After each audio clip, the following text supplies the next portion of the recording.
Pessoal, muito bom dia a todos, a todas. É uma alegria estar aqui novamente com os senhores. Nosso segundo encontro desse curso que tem me deixado muito feliz pela acolhida, pelas inscrições. Nós estamos chegando a 1.500 inscrições e é um número surpreendente, né, Mariane? Que a gente não imaginou que a gente ia alcançar tantas pessoas. Na aula passada, nós tivemos 260 pessoas aqui ao vivo com a gente. Então, eu queria agradecer muito. Eu fico muito feliz com essa oportunidade de poder estar em contato com vocês. Eu só lembrar algumas regrinhas que a gente estipulou na aula passada. Quem quiser fazer pergunta pode fazer aqui pelo chat. Coloca o estado de origem, tá? Para a gente saber a cidade de origem, né? Para a gente saber de onde vocês estão falando.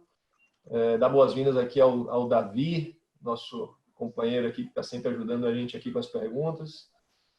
Queria dizer, pessoal, que eu disponibilizei alguns artigos na plataforma Canvas para vocês, tá? Vários artigos que eu entendo que são relevantes para a leitura. Tem artigo meu, tem artigo do professor Mouta, e tem artigo dos maiores processualistas brasileiros. Então, ainda que vocês não consigam ler agora esses artigos, aproveitem a oportunidade para pegar esses artigos e gravarem no PC, no Drive de vocês, para vocês lerem eventualmente posteriormente. Vocês terem uma bibliotecazinha virtual aí, que vocês começam a acumular nesses artigos que futuramente, certamente, pode ser importante se vocês não conseguirem ler agora. Eu quero agradecer muitíssimo ao professor Mouta. Para mim é uma grande honra, professor. Eu vou te chamar de Mouta, que Mouta é um amigão meu. É uma grande honra você estar aqui com a gente. Eu não tenho dúvida que o sucesso desse curso está se dando, sobretudo, em razão dos professores convidados. O professor Mouta, como vocês viram, o currículo dele é muito extenso, é um dos professores de maior circulação nacional, com agenda repleta de eventos. Sigam o professor Mouta aí nas redes sociais, porque todo dia tem coisa nova. E para mim é uma grande honra, Mouta, te ter aqui conosco. Sem dúvida, hoje um dos maiores expoentes do processo civil brasileiro. Nosso curso, só lembrando a todos, é um curso que tem uma abordagem teórica e prática. A minha ideia é trazer teoria para vocês, mas sem perder de vista que nós estamos aqui para conferir ferramentas práticas. Então, eu combinei com o Mouta o seguinte: o Mouta vai falar um pouquinho agora no início, e aí, em seguida, eu entro e a gente começa a conversar sobre os temas, pontuar as questões mais importantes, e a gente segue conversando. Tá bem assim? Meu amigo Mouta, é uma alegria te ter aqui. Nós temos aqui desde graduandos até profissionais experimentados, e eu sei que você é bom nisso. O seu discurso tem que alcançar todos esses públicos, como a gente já conversou. A palavra é sua e daqui a pouco a gente começa a conversar, e eu estou aqui te assistindo, anotando e à sua disposição para o que você precisar. Muito obrigado, Paulo. Está me ouvindo bem? Muito bem. Então, eu quero primeiro agradecer ao querido amigo Paulo pelo convite. Realmente, desde a semana passada que eu estava assistindo junto com vocês aí, eu já percebi que esse curso já seria um grande sucesso pela liderança do nosso querido amigo Paulo. O que ele falou aí é verdade. O Paulo eu já conheci antes de mudar para Brasília e nesses 3 anos que estou aqui no Distrito Federal, eu vem sendo uma das pessoas mais próximas, um grande amigo. Eu sempre digo que o Paulo é um grande amigo que o Distrito Federal me deu. Então, talvez por isso que ele tenha me convidado para falar para vocês hoje aí, já que eu vou ter uma grande obrigação de manter o nível das colocações muito boas que o Paulo fez semana passada e que eu assisti. Então, muito obrigado. Agradeço a presença. Nosso público já está aumentando cada vez mais. Isso é muito bom para quem é professor, ver que um curso como esse foi bem aceito pela comunidade acadêmica e ultrapassou o limite do IDP, né? Nós temos aqui, eu estou vendo só na primeira folha aqui, estou vendo alguns alunos do IDP, mas estou vendo aqui grandes amigos também da BPC, da Associação Nossa Brasiliense, como a Lenda, e estou vendo vários profissionais, inclusive de outros estados. Então, isso é um sinal que realmente a atenção que nós todos temos para um tema tão importante como esse, ela é uma atenção nacional, né? Que nós temos pessoas do Brasil inteiro aqui. Pois bem, como o Paulo mesmo colocou, esse curso é um curso de 5 encontros. E no primeiro encontro, o Paulo colocou alguns aspectos introdutórios bem interessantes, destaco a questão da sobrecarga ou sobreposição de competências entre o STJ e o STF. E esse nosso encontro de hoje ele é voltado apenas, então, somente ainda para aspectos introdutórios ligados à admissibilidade recursal, recurso especial extraordinário, ligado à contagem de prazo e ligados a requisitos formais do recurso especial extraordinário, sem adentrar nos aspectos que serão trabalhados aqui nos 2 últimos encontros, que são ligados especificamente ao mérito dos recursos e à questão da formação de precedentes obrigatórios. Então, vamos lá. Eu preparei um roteiro que é um pouco mais longo, um material aqui, um slide que é um pouco mais longo, encaminhei para o Paulo também, e encaminhei também alguns textos de leitura complementar que nos ajudarão a debater. E combinamos aqui que eu vou falar mais ou menos de 50 minutos a 1 hora, e depois a gente vai bater uma bola, eu e Paulo, e abrir aí para as colocações de vocês, tá certo? Pois bem, observe que o tema do nosso recurso, eu vou dividir a tela, eu vou pular alguns slides, outros eu vou parar para explicar, tá?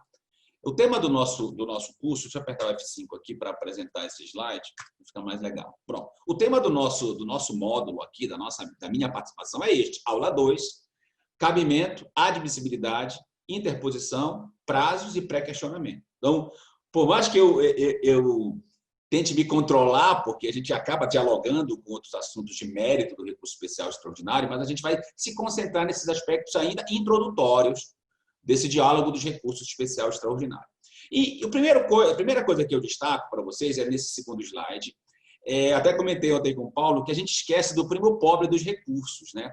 Quando a gente fala recursos aos tribunais superiores, normalmente vem à tona logo a discussão do recurso especial dos recursos extraordinários, que nós estamos acostumados à ideia de trabalhar precedentes obrigatórios, vinculado à ideia de trabalhar requisitos formais do recurso especial extraordinário. Então, eu chamo logo a atenção de vocês que, quando se fala de recursos aos tribunais superiores, o tema é mais amplo. A gente não pode esquecer, especialmente aqui quem está na graduação e quem está também na nossa pós-graduação lato sensu, aqui do IDP, a gente não pode esquecer que, quando se fala em atuação de tribunais superiores, a gente tem que dividir em 3 momentos, em 3 cargas de competência diferenciadas. O primeiro momento, competência originária, e aí a gente vai olhar na Constituição, não tem erro, é a Constituição que vai nos responder sempre, no 105, competência do STJ, e no 102, a competência do STF. E aí se fala em habeas corpus, competência originária do Supremo, e a gente está acostumado a verificar, inclusive, na atuação que a gente verifica e observa no âmbito do STJ e do STF. Não é o nosso tema, atuação originária. Nosso tema é atuação recursal. Então, eu sempre falo para o Paulo, quer dizer, a gente conversando, que a gente como advogado público, eu como procurador do Estado e o Paulo como PFN, a gente está acostumado a trabalhar mandado de seguranças, e mandado de segurança, e o recurso ordinário em mandado de segurança. Então, a gente não pode esquecer que, além do RESP e do RE, nós temos um recurso de carga cognitiva aberta, um recurso que muito mais se parece com a apelação, porque eu posso discutir direito local, eu posso reanalisar matéria documental, que é o recurso ordinário em mandado de segurança. Eu costumo sempre dizer que o ROMS e o RHC, ou RMS e RHC, eles são recursos que acabam se comportando como uma segunda instância ordinária no âmbito dos tribunais superiores. Isso é bom para o impetrante, porque se tratam aí de 2 ações constitucionais, o habeas corpus e o mandado de segurança. Então, chamo a atenção para vocês na prática. Não vamos confundir RO com RE e RESP. A carga cognitiva é totalmente diferente, a competência de atuação é totalmente diferente, a admissibilidade é totalmente diferente. E eu coloco aqui como cuidado na prática. Inclusive, se fala em causa madura no recurso ordinário constitucional, isso no 1013, parágrafo 3º, para apelação, e no 1027, parágrafo 2º, para o ROMS. E, mais ainda, não há a aplicação do 1030, que a gente vai falar daqui a pouquinho, no âmbito do RMS. Então, é um recurso que sobe sempre, digamos assim. E a gente atua como advogado público aqui em recursos em mandado de segurança no âmbito do STJ ou recurso em mandado de segurança no âmbito do Supremo. E observem essa decisão do ministro Og Fernandes aí, em 2019, da segunda turma, né, turma de Direito Público do STJ, onde ele afirma bem que você tem que olhar a ementa, o acórdão do seu recurso ordinário de competência originária de tribunal, do seu mandado de segurança de competência originária de tribunal ou habeas corpus, para saber o recurso que vai ser utilizado. Errou, perdeu. Não se fala em fungibilidade. Aquele trânsito que o professor Paulo mencionou semana passada, entre o 1032 e o 1033, ele não se aplica para recurso ordinário, porque a natureza jurídica é totalmente diferente. O recurso ordinário é recurso aberto e o recurso especial extraordinário são recursos de teses jurídicas obrigatórias, são recursos de formação de teses jurídicas nacionais, então não há que se falar em fungibilidade. É bem interessante este acórdão, eu vou citar algumas decisões do STJ aqui na nossa apresentação, porque ele diz bem isso, você vai capitular, e aí trabalha de capítulos de decisão, se for parcialmente denegatório ou parcialmente concedida a segurança, você pode trabalhar os 2 recursos, ou 3 recursos. O capítulo denegatório, o impetrante pode ou deve entrar com RMS, e o capítulo concessivo da segurança, exauriu a instância ordinária, recurso especial, recurso extraordinário, não há que se falar em fungibilidade entre eles. Então, fechando esse slide, quando se trabalha recursos aos tribunais superiores, é importante logo fazer a lembrança que, além do recurso especial e do extraordinário, e temos ainda o recurso em mandado de segurança. Eu costumo dizer, caro Paulo, que nós temos recursos aos tribunais superiores e recursos nos tribunais superiores. O nosso curso é recursos aos tribunais superiores. Então, RO, RE e RESP. Nós não vamos trabalhar, pelo menos aqui não é a minha intenção, embargo de divergência, não vamos trabalhar agravo interno, não assim diretamente, que seriam recursos nos tribunais. Aos significa chegando ao Tribunal Superior e nos significam dentro dos tribunais superiores. Ok? Bom, eu vou sempre pular um slide. Isso aqui é interessante para se trabalhar especificamente recurso especial extraordinário, mas eu vou pular, eu quero destacar isto aqui com vocês para a gente trabalhar em cima do tempo que eu combinei com o Paulo. Pessoal, vamos pensar agora no recurso especial extraordinário. E aí a nossa matéria que é só a questão do cabimento e de cuidados terminológicos. Recurso especial extraordinário, repito, são recursos de cognição fechada. São recursos, no caso do Supremo Tribunal Federal, de transcendência obrigatória, isso a gente vai trabalhar provavelmente no encontro com o professor Becker, se não me engano é ele que vai falar do recurso extraordinário. Então, é um recurso de cognição fechada, de formação de tese jurídica obrigatória. Claro que ainda não temos a repercussão geral no STJ, se é que essa PEC vai passar, é uma bela discussão que a gente pode travar lá na frente. Se passar a PEC da repercussão geral para o STJ, nós vamos ter também lá uma transcendência obrigatória. Eu costumo dizer que no âmbito do STJ, nós ainda temos recursos subjetivos e recursos objetivos, objetivados, quando eles são disparados no sistema do recurso repetitivo. No âmbito do Supremo, para se admitir um recurso e se julgar o mérito, necessariamente esse recurso estará objetivado pela repercussão geral. Tem 2 PECs aí que vão mensagens a vocês para a gente acompanhar. Esta PEC da repercussão geral para o STJ, que seria a linguagem diferente, mas seria o mesmo objetivo, a transcendência. E a segunda, que é o resgate de uma PEC anterior para estabelecer o trânsito em julgado em segunda instância, transformando todos esses recursos aqui em teses apenas e tão somente para revisão de coisa julgada. Algo à semelhança, entre aspas, da ação rescisória. Por ora, nós não temos nenhuma das 2 PECs aprovadas, então nós temos que ter o cuidado com a questão formal dos recursos. Recurso extraordinário tem repercussão geral? O Supremo já definiu a repercussão geral? A tese jurídica vincula porque tem uma ADI julgada? Eu tenho que disparar isso na minha fundamentação, porque esse é requisito obrigatório de interposição do recurso extraordinário. No âmbito do recurso especial, o meu cuidado é para driblar os enunciados de súmulas que estão no próximo slide. Eu costumo sempre, quando eu coloco esses slides aqui, Paulo, dos enunciados de súmula, eu costumo sempre dizer aos meus alunos para fotografarem, colocarem no espelho do seu computador, da tela, ou no seu quarto, no espelho da sua cama, porque você é como se fosse um mantra. Todo dia você vai acordar e vou dizer, eu vou driblar, eu vou dar uma de IMAP e vou driblar essas súmulas aqui, que daqui a pouquinho eu vou falar para vocês. Pois bem, então eu queria falar de requisitos formais, pessoal. Esses 5 itens que estão em vermelho aí são de cuidado obrigatório. Todos nós que interpomos recurso especial extraordinário temos que ter o cuidado com o atendimento a esses 5 itens.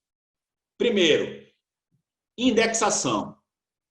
Eu tenho que apontar no meu recurso especial extraordinário a violação específica de lei ou do texto constitucional. Recurso especial não é igual à apelação. Aliás, ontem à noite eu estava num evento em outra instituição, onde eu coloquei o seguinte, que são 2 atitudes de advocacia. A advocacia no âmbito dos tribunais de justiça e TRFs, a advocacia no âmbito dos recursos ordinários e a advocacia no âmbito do recurso especial extraordinário. No âmbito do recurso extraordinário e especial, você tem necessariamente que atender ao que quer ouvir o STJ. Atender ao que o Atos quer ouvir. Daqui a pouquinho eu vou falar quem é o Atos para vocês. Não adianta repetir a apelação. Isso é um crime hermenêutico, você repetir a apelação como se fosse um recurso especial. Ou repetir especial e extraordinário só mudando o nome. O objetivo é absolutamente diferente, meus caros amigos. Então, eu tenho que atender esses 5 itens. Indexação, dispositivo violado, e aí eu vou trabalhar o texto constitucional, vou trabalhar a legislação infraconstitucional no âmbito do STJ, os pressupostos objetivos, cabimento, tempestividade, poderes, exaurimento de instância, preparo. Lembrem que o preparo aí tem a questão da primazia de mérito. Se houver ausência, você pode ser intimado para complementar. Aliás, alguns dos pressupostos objetivos aí atendem à primazia de mérito. O professor Paulo trabalhou na aula passada com vocês em relação a se tentar salvar o recurso viciado, complementando e corrigindo alguns requisitos específicos pelo 932, parágrafo 2º. Se bem que o STJ e o STF têm algumas restrições à aplicação do 932, parágrafo 2º em alguns institutos que a gente vai falar daqui a pouquinho. Terceiro requisito obrigatório. Eu impugnei todos os fundamentos, deixei passar um, perdeu. Perdeu, é aquela história, perdeu por um, não importa.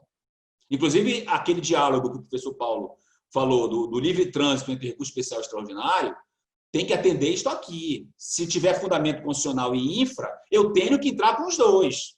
Senão, eu não vou poder aproveitar o livre trânsito. O livre trânsito do 1032 e 1033, ele não serve para proteger erro de fundamentação. Então, todos os fundamentos foram apresentados. Tem repetitivo? Eu tenho que dizer. A pesquisa é obrigatória. Tem repetitivo? Tem tese vinculante em RE? Tem tese vinculante em RESP? Em outros institutos? Eu vou mencionar. Eu tenho que dialogar. A dialética é obrigatória. E, por último, tempestividade. Cuidado com feriado local. E até eu falei para o Paulo que eu tinha encaminhado um texto para o Migalhas sobre essa decisão aqui do RESP 1813-684 e me perdi na publicação. Ela foi publicada mês passado, esse meu texto foi publicado mês passado, em que eu, do ponto de vista teórico, né, eu não concordo com esse entendimento do STJ sobre a obrigatoriedade de comprovação do feriado local, estendendo só a possibilidade de aditamento da segunda-feira de carnaval e antes do julgamento do mérito desse RESP 813-684. De toda sorte, não há segunda chance. O STJ interpreta o 1003, parágrafo 6º, como se preponderando em relação ao 932, parágrafo único. Então, não adianta. Feriado local, eu até brinco, Paulo, que daqui a algum tempo nós vamos discutir a tempestividade dos recursos interpostos nesse período de quarentena. Porque nós tivemos a intervenção do CNJ com várias resoluções, tribunais locais com várias resoluções, e você tem que comprovar. Não adianta dizer que o STJ vai te abrir prazo para você comprovar depois, porque ele já se posicionou pela preponderância do 1003, parágrafo 6º, com uma mitigação apenas em relação à segunda-feira de carnaval, anterior ao julgamento desse RESP. Então, cuidado com esse requisito de admissibilidade e tempestividade. Não basta ser tempestivo, tem que ser comprovada a eventual suspensão de prazo ou eventual feriado local. Pois bem, aí vem a questão das súmulas, tá, pessoal? Vou passar rápido por esse slide, que é apenas uma recomendação, meus amigos.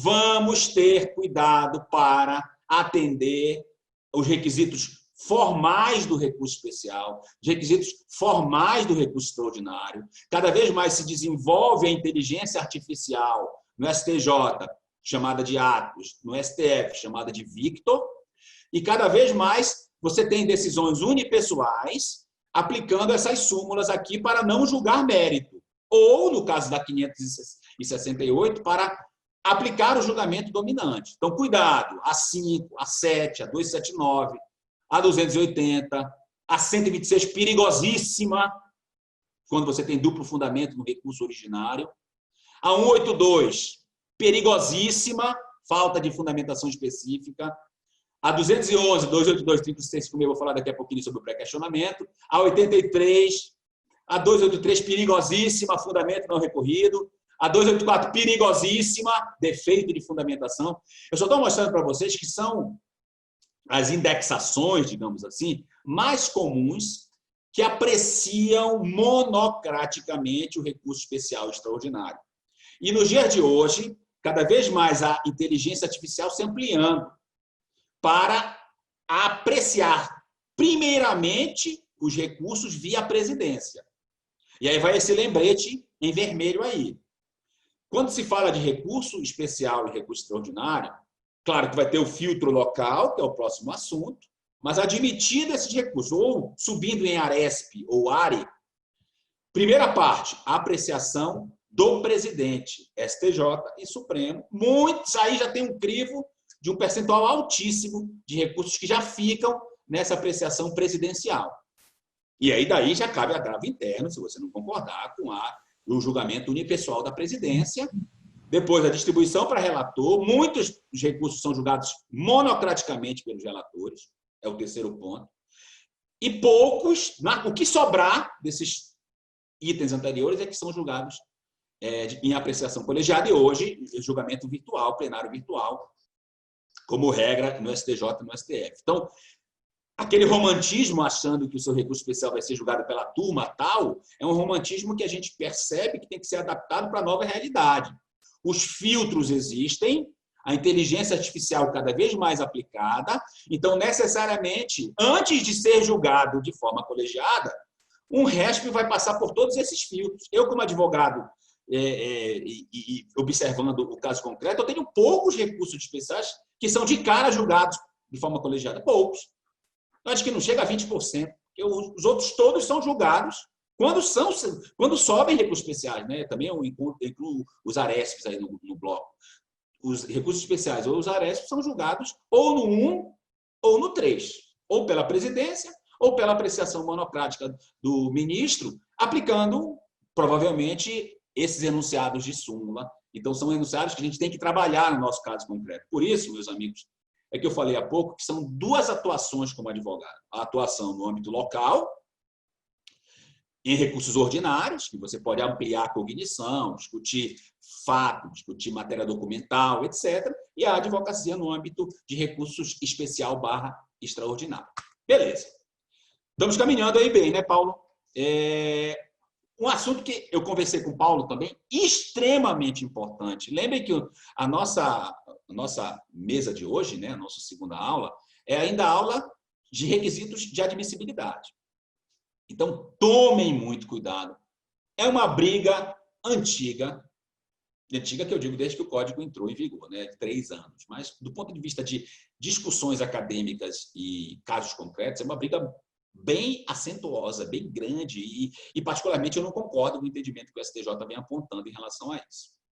Quando o Código foi aprovado, sancionado, lá em 2015, ele não tinha esse filtro do artigo 1030. Se vocês olharem o 1030, vocês vão ver que ele é todo recortado. Deixa eu mostrar aqui o 1030 para vocês aqui.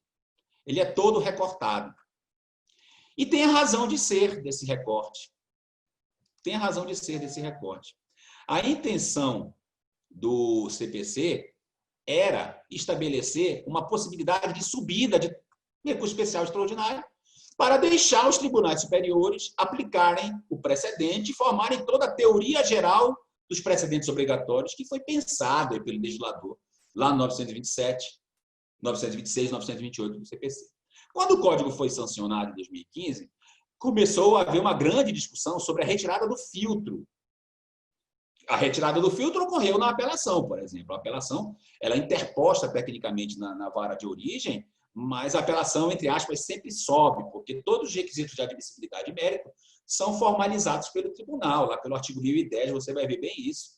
Há um parágrafo que diz, depois é encaminhado ao tribunal. Então, se retirou a dupla admissibilidade da apelação, e na origem também tinha retirada a dupla admissibilidade do recurso especial e do recurso extraordinário. Para quê? Para deixar os tribunais superiores como corte de precedente, para deixar os tribunais superiores organizarem a casa em relação à aplicação de precedentes e controle do precedente.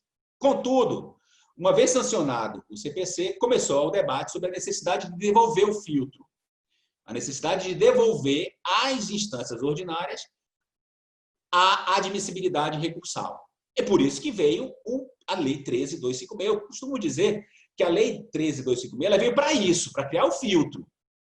O resto foi troco. O resto foi no que ocorreu. Que se quis efetivamente fazer o recall antes do código entrar em vigor, eu gosto de dizer que é um recall antes do call. Quer dizer, o código nem estava ainda em exercício, nem estava ainda em vigência, mas se alterou o 1030 para quê?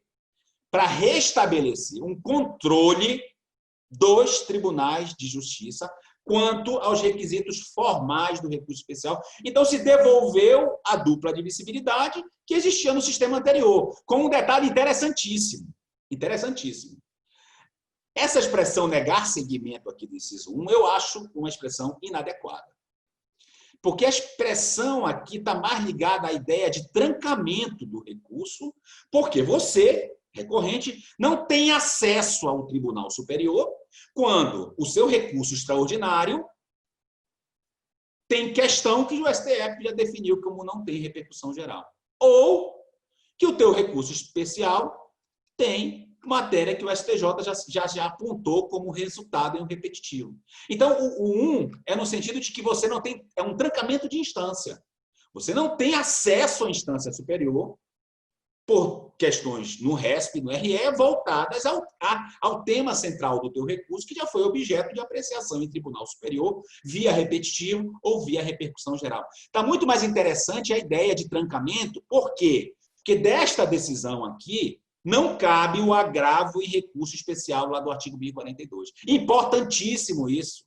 Se você tem o trancamento pela letra A, pela letra B, no 1, pelo inciso 2, que é a retratação, né, que o professor, acho que o Becker vai comentar com vocês, fixada a tese, e o Tribunal de Justiça tendo uma divergência contra a tese, ele encaminha para o órgão fracionário originário para rejulgar.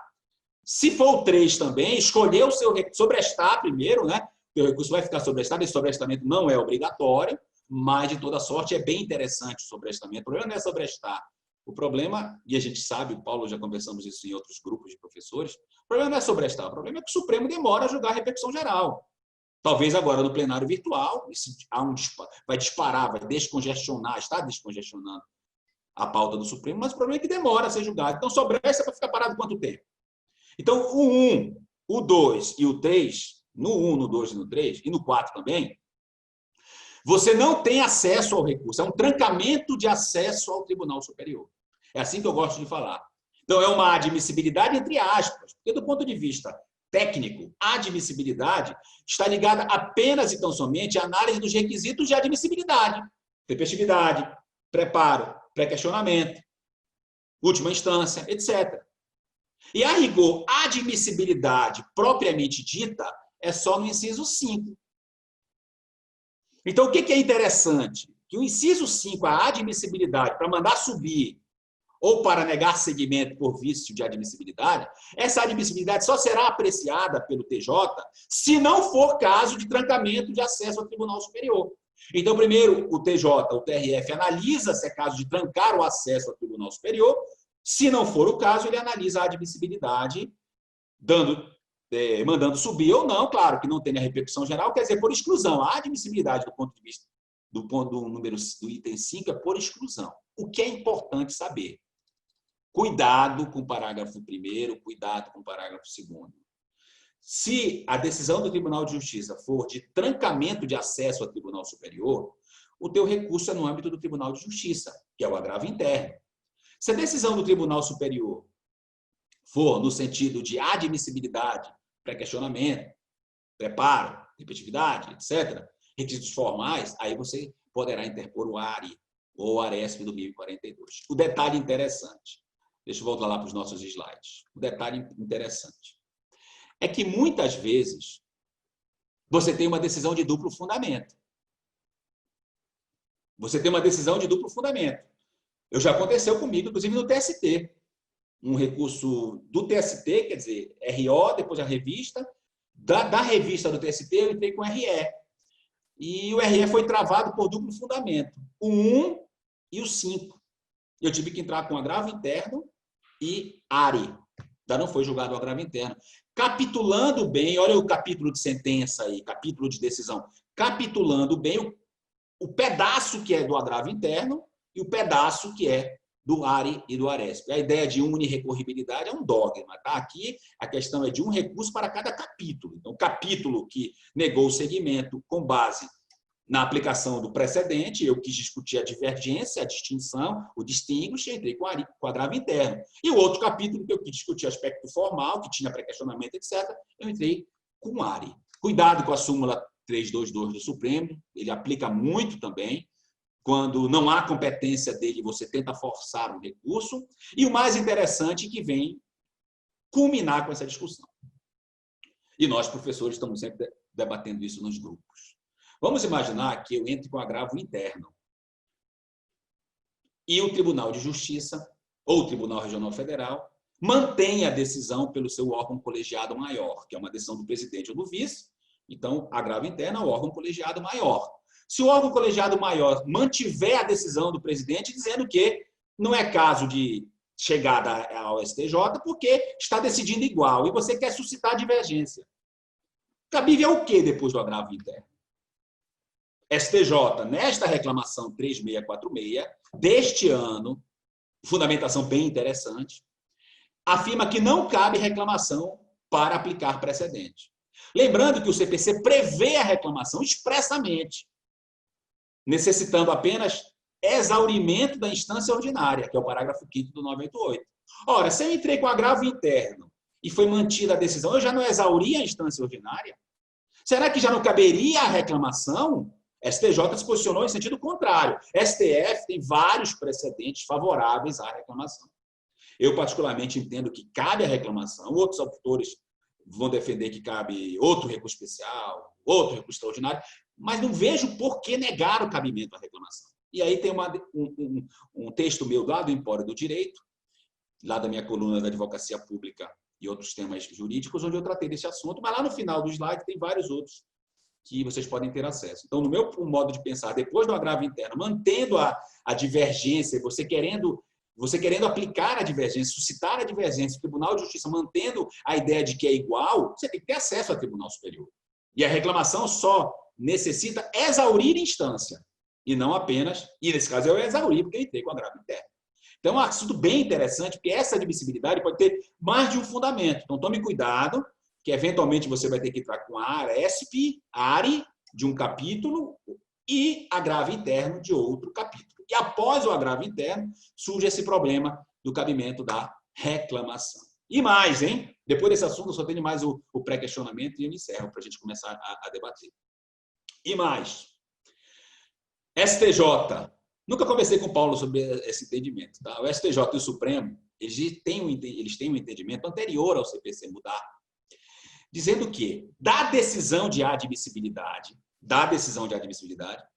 não é possível a oposição de embargo de declaração. E mais, se você opuser embargo de declaração, os tribunais superiores vão entender como manifestamente incabível e a decisão transitará em julgado. Cuidado, perigosíssimo isto. Perigosíssimo isto. Vou dar um exemplo. Vamos imaginar que eu tenho uma decisão de TRF negando o segmento na admissibilidade global, lá do artigo 1030, mas o TRF não se posicionou se é inciso 1 ou inciso 4. Tem que se posicionar para saber o que eu vou recorrer. A questão aqui é uma questão de absoluta fundamentação. Se ele traz aquela decisão tradicional de negativa de segmento, sem apontar se aplica o inciso 1 ou o inciso 4, eu não vou saber qual recurso que cabe. Ou agravo interno, ou ARE/ARESP. Eu poderia opor embargo de declaração. Eu já pus, viu, Paulo? Eu já entrei com embargo de declaração de negativa de segmento. Os meus embargos foram acolhidos na instância ordinária, quer dizer, gerou a boa-fé para mim. Eu entrei depois com a ARESP e estou esperando o STJ julgar. Ele que não venha com essa ideia de que meu recurso foi intempestivo, porque o Tribunal de Justiça conheceu do meu recurso. Então, eu tenho, no mínimo, justa expectativa de que meu ARESP vai ser julgado no mérito. Mouta, só uma observação, o seu slide não está aparecendo, tá? Tá, então eu vou sair, não, porque eu estava espelhando o CPC. Eu estava espelhando o CPC, e aí, e depois quando eu voltei para cá, não espelhou. Agora tá, né? Isso, agora. Então tá aqui, uma decisão de 2017. É interessante que essa decisão que diz que não cabe embargo de declaração, a maioria é anterior ao CPC. Eram decisões antigas, do CPC antigo.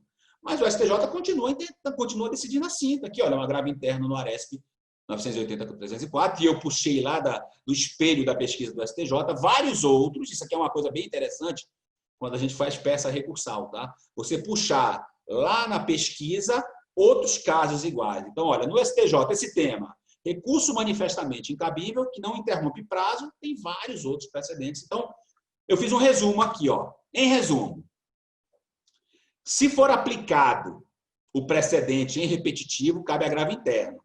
O controle é local. Em seguida, é cabível a reclamação. Se houver retorno pode haver retorno para apreciação da decisão, em caso de divergência com o sistema repetitivo. Pode haver sobrestamento até a fixação da tese. Eu falei do STJ, mas pode ser Supremo também. Se for feita análise dos requisitos de admissibilidade e, se nesse caso a decisão for negativa, cabe agravo em RESP ou agravo em RE.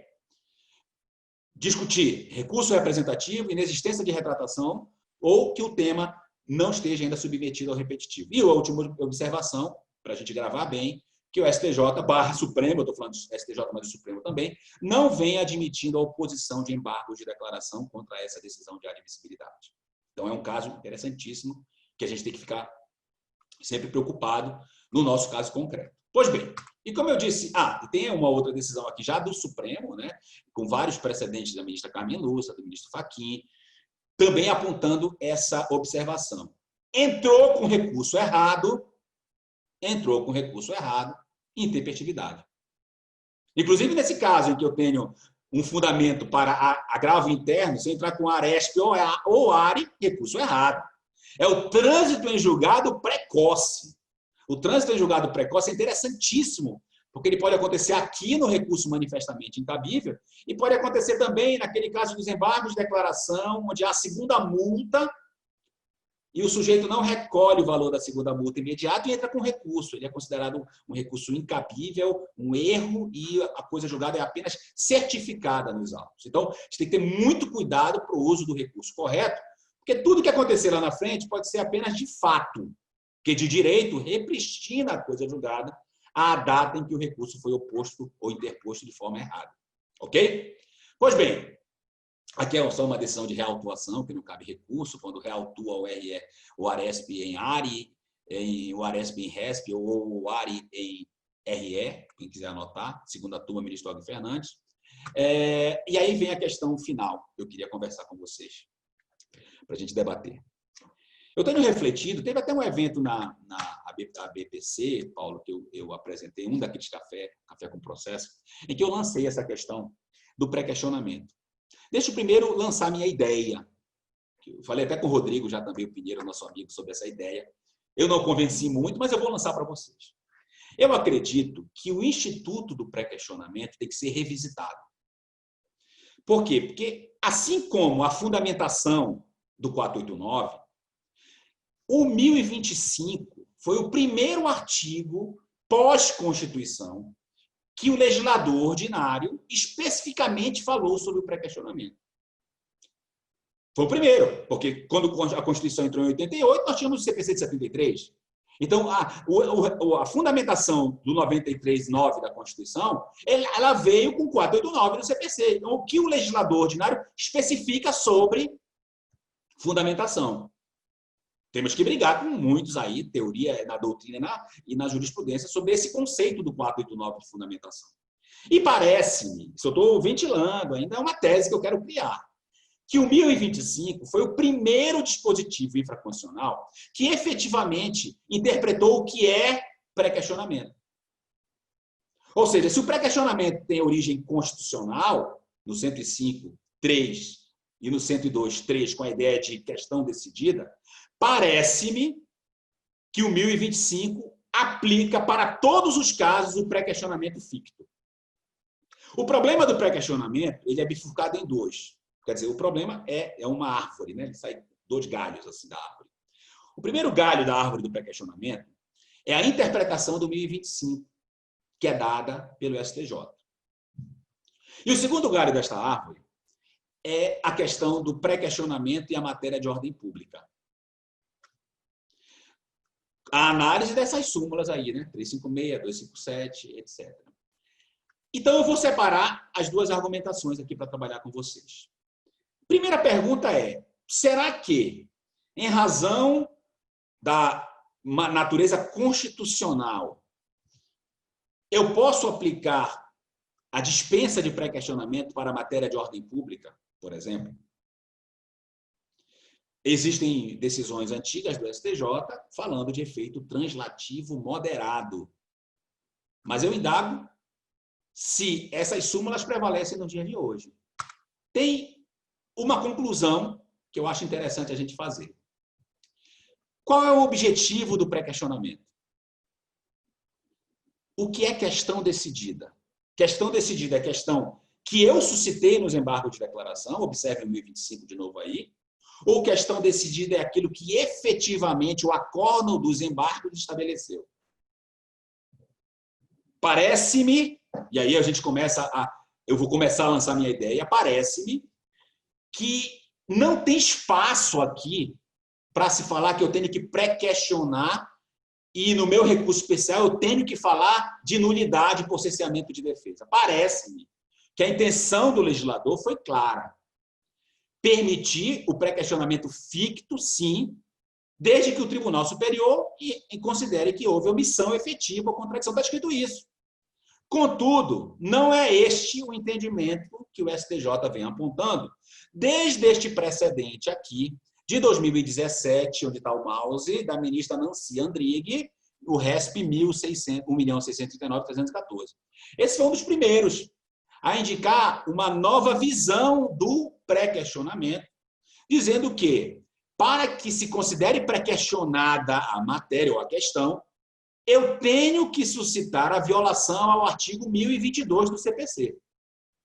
Ou seja, ele cria a necessidade de suscitar a mesma tese que eu suscitava antigamente, de nulidade por negativa de prestação jurisdicional. Inclusive, o STJ, em várias decisões, inclusive esta recentíssima aqui do ministro Mauro Campos, da segunda turma, vem interpretando que permanece válida a súmula 211.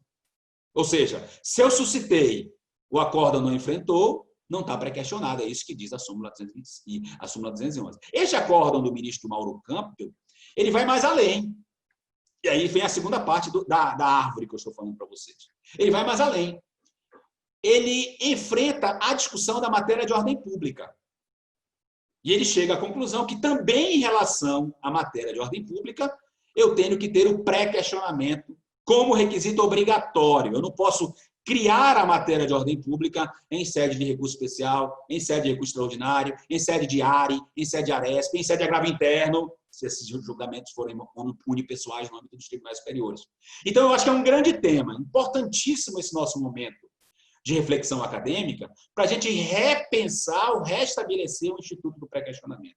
É isto mesmo? Nós vamos ter que delimitar, então, a violação ao 1022 para se admitir o recurso especial como pré-questionada a negativa de prestação jurisdicional? É isso que quis dizer o legislador? Nós temos aqui grandes temas em que o STJ e o STF estão interpretando a legislação. Aqui é um. O 1015 é outro, o tema 988 é outro. A impenhorabilidade é outro. E outros tantos temas que estão sendo repensados agora pelos nossos tribunais superiores. Então, eu acredito que o momento é absolutamente importante. Se eu deixar essa indagação para vocês aqui, se essa interrogação estiver presente, se eu conseguir hoje deixar uma semente de indagação em cada um de vocês sobre o que é o pré-questionamento e o que pensa o CPC e o STJ, eu já vou ficar absolutamente feliz. E aí, eu concluindo, falando sobre o pré-questionamento. Essa aqui é a minha tese, tá? Eu estou criando ainda. Já tenho objeção a essa tese, viu, Paulo? Pelos nossos amigos. Mas eu vou lançá-la de novo aqui. Pensem comigo o seguinte. Pré-questionamento é vício formal? Por quê? Porque o 1029, parágrafo 3º do CPC, ele permite a análise de vício formal, que o STJ já interpretou, e o Supremo, dizendo que são vícios de pressupostos extrínsecos, digamos assim, não são vícios de fundamentação. Me diga uma coisa, para a gente pensar juntos. O que é mais importante? Trabalhar a necessidade de fixação de uma tese jurídica nacional, na transcendência, no RE com repercussão geral, ou aplicar a falta de pré-questionamento e não admitir o mérito deste recurso? Quero lembrar a vocês que quando os recursos são objetivados, RESP repetitivo, RE com repercussão geral, a causa passa a ser objetiva de todos nós, por isso que se fala em amicus curiae, modulação, nacionalização da decisão. E é interessante porque os requisitos subjetivos deixam de ser importantes. Lembro aqui, Paulo, que teve um caso, um dos temas de saúde que o Supremo julgou recentemente, estou colocando aí na observação, na origem, o recorrido tinha falecido. Era um recurso abduzido como repetitivo, e na origem, o recorrido tinha falecido. E se discutiu, eu posso julgar o mérito de um recurso cujo recorrido faleceu? Resposta. Os requisitos de admissibilidade são apenas, penso eu, vou demonstrar e vou tentar aprofundar mais, para os recursos subjetivos. A partir do momento que o recurso é objetivado, passa-se a ter uma tese nacional. É um julgamento muito parecido, e o texto que eu falo isso, o Paulo disponibilizou para vocês, é muito parecido com o julgamento em ação de controle de constitucionalidade. Então, nesse caso, o Supremo julgou o mérito, porque era muito mais importante fixar a tese jurídica para todos nós. É um dos temas, eu não sei se foi o 106, o 006, o 793, foi um dos temas de saúde do Supremo. Então, se o falecimento não é mais, entre aspas, absolutamente relevante para a fixação de uma tese jurídica, o pré-questionamento é? Será que, quando se objetiva, ou objetivação, né? Objetivação, quando se trata de uma objetivação recursal, quando se nacionaliza um recurso especial extraordinário, ou extraordinário, recurso especial com repetitivo, ou recurso extraordinário com repercussão geral, será que a gente não tem que colocar em segundo plano os requisitos absolutamente formais? Primeiro, porque a Constituição, agora que está regulamentada, penso eu, pelo 1025. Segundo, que a tese se torna absolutamente transcendente. Então, estou construindo isso. O Petrônio, que está aqui, meu caro amigo Petrônio, já ouviu isso lá no nosso Café com Processo. Parece-me que quando eu transformo um recurso subjetivo em objetivo, eu tenho que trabalhar muito mais o mérito do que o aspecto formal. A ponte de passagem para essa transformação parece-me que é o parágrafo 3º. Só deixo aqui esse precedente interessante, antigo do STJ, da ministra Ellen Grace, onde foi discutida essa questão da dispensa de pré-questionamento, porque a tese era nacional e precisava ser unificado o entendimento. Quer dizer, esse assunto não é novo. E parece-me que agora, com essa objetivação cada vez maior das teses jurídicas em repetitivo, em repercussão geral, eu acho que é mais do que importante a gente rediscutir o que é pré-questionamento em um recurso subjetivo, meu, que chega no STJ e não é repetitivo, e o que é o pré-questionamento em um recurso que se transforma em objetivo pelo repetitivo ou pela repercussão geral. Enfim, o pré-questionamento é um grande tema que ganhou novos capítulos em razão do 1025 e em razão da ampliação do caráter vinculante dos precedentes dos tribunais superiores. Ok? Então, como eu combinei certinho, né, Paulo? 10h30, parece sustentação oral, né? Foi absolutamente certinho o meu horário.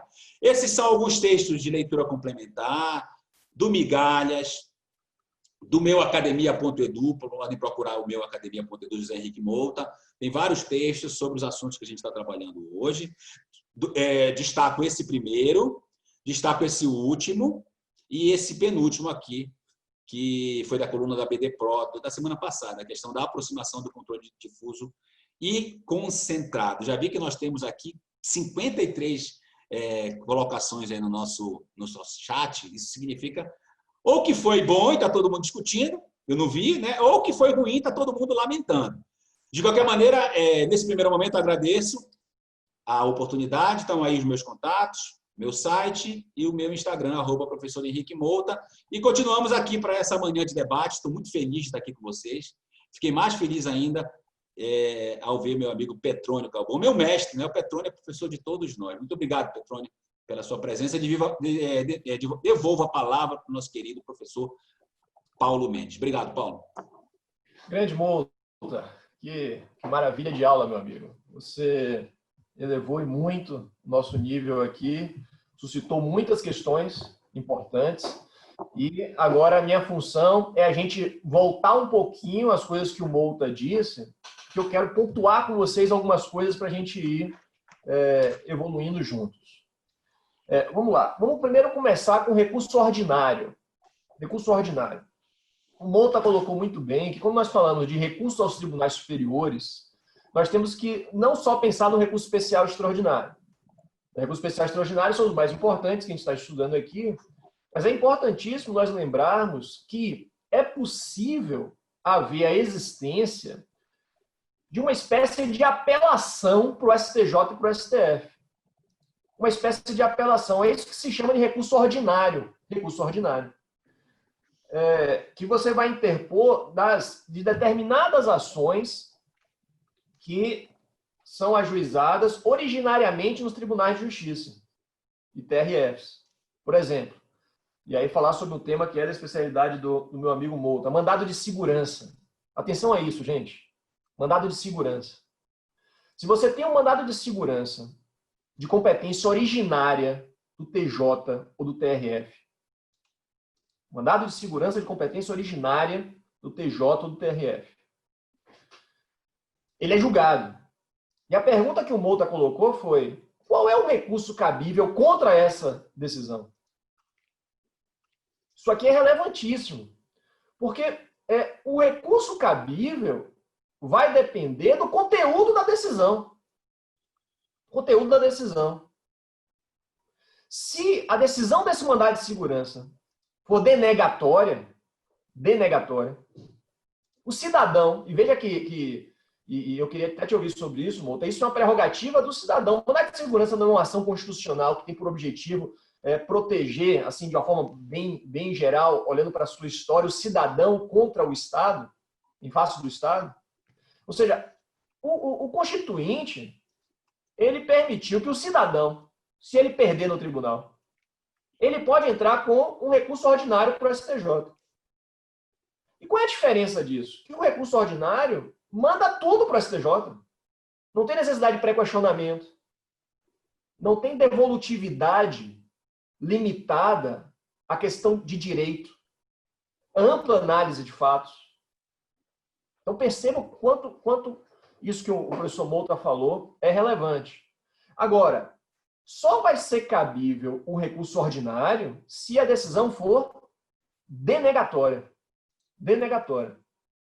Se a decisão for concessiva da segurança, o Estado, em regra está do outro lado, né? O Estado só vai ter à sua disposição recurso especial e recurso extraordinário. Então, eu queria pontuar isso, pessoal, que é um cabimento do recurso a depender do conteúdo da decisão. Não esqueçam disso. A gente vê na prática, né, Mouta, muita gente se equivocando. Porque, geralmente, quando você vê acórdão de tribunal, a primeira coisa que vem à mente é recurso especial extraordinário. Primeira coisa que vem à mente. Só que se você estiver diante dessas ações constitucionais, competência originária, ou seja, que começa no Tribunal de Justiça, que começa no TRF. Não se esqueçam, vocês vão poder interpor recurso ordinário. É muito melhor do que recurso especial extraordinário, não tem tantos filtros e tem uma devolutividade muito grande. Tá? Então, eu queria jogar luzes nessa observação do professor Mouto em relação ao recurso ordinário. A gente chama ele de ROC, recurso ordinário constitucional.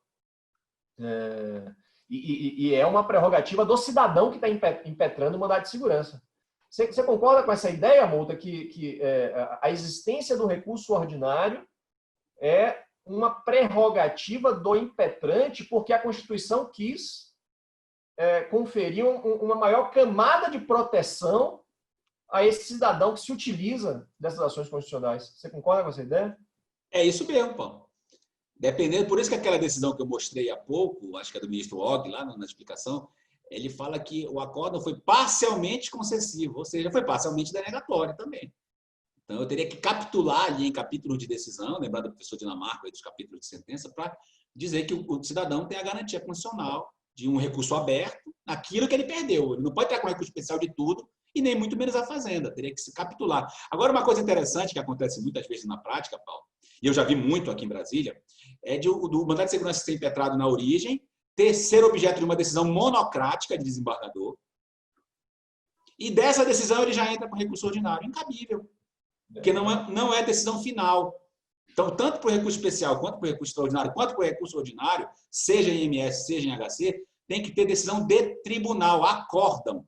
Então, ele tem que necessariamente entrar com agravo interno, provocar o órgão colegiado, depois ter o acórdão, aí ele pode ventilar recurso especial extraordinário quando for denegatória. Se for indeferida a inicial, não, por exemplo, não cabe ROC, né? Só cabe se for analisado o mérito da atuação administrativa e se for denegada a segurança ou denegado o habeas corpus. Perfeito, Paulo. Olha aqui, Mouta, a gente já tem uma colega aqui, a Virajane, que está com essa situação na mesa dela.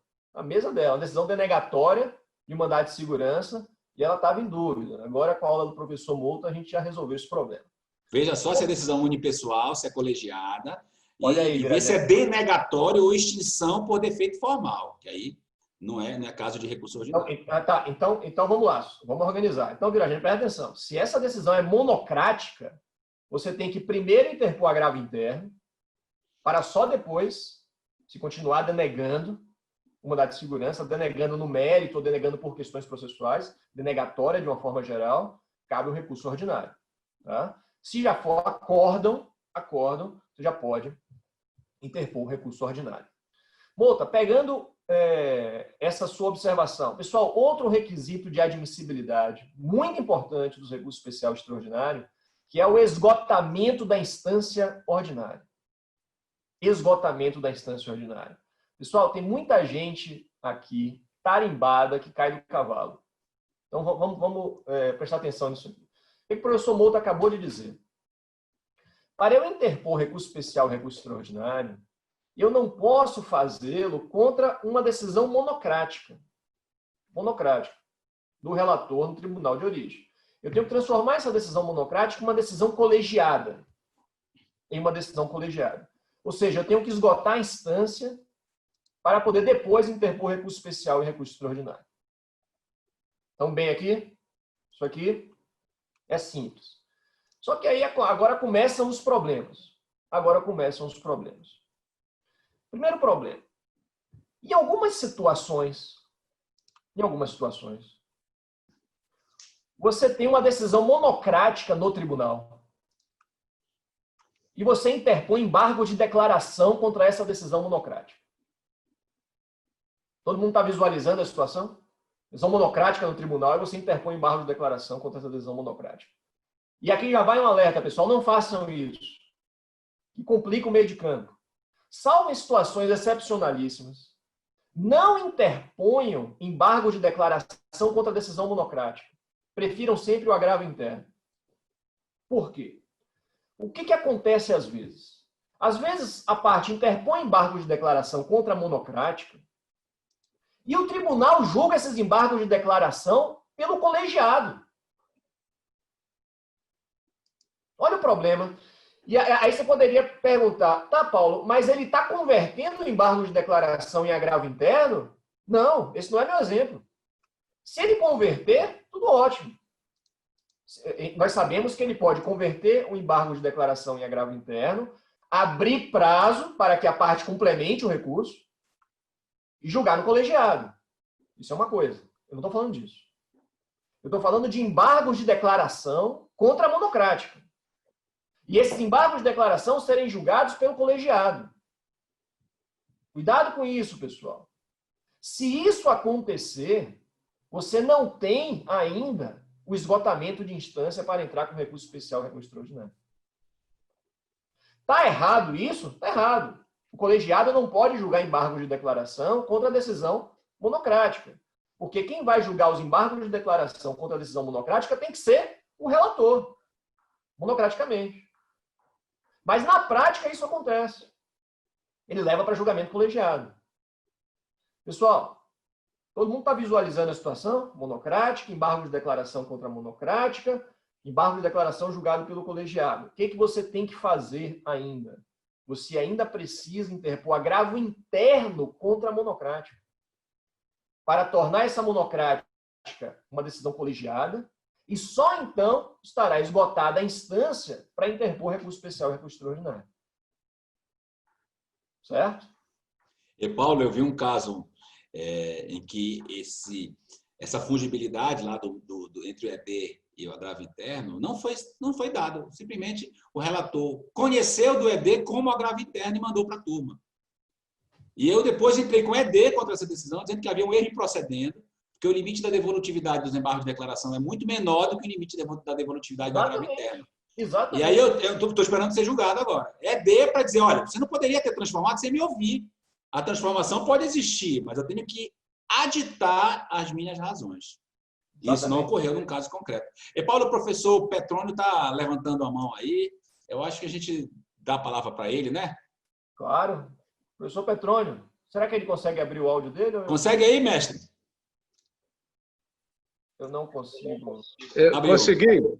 Beleza, está ótimo. Está ouvindo? Deixa eu apresentar o Petrônio antes de falar. Pessoal, o professor Petrônio, ele é um professor de todos nós. Ele é um professor mundialmente conhecido, com ampla circulação na Itália. É uma alegria te ter aqui, Petrônio. Muito obrigado, meu amigo. E essas suas palavras são muito bondosas e exageradas. Eu aprendi muito hoje e me apresentando, eu sou procurador de justiça aposentado. Então, eu dei muita aula sobre recurso especial extraordinário, eu e Nelson Luiz Pinto, um dos primeiros livros sobre o tema. Mas como eu não advoguei nunca lá, né, no Supremo, no STJ, eu fiquei sempre sem esse lado que falta sempre a qualquer professor. Razão pela qual nós sempre lutamos contra essa história das universidades públicas só fazerem concurso para dedicação exclusiva. Porque o professor de processo que não atua, então minha única falha agora eu estou tentando suprir.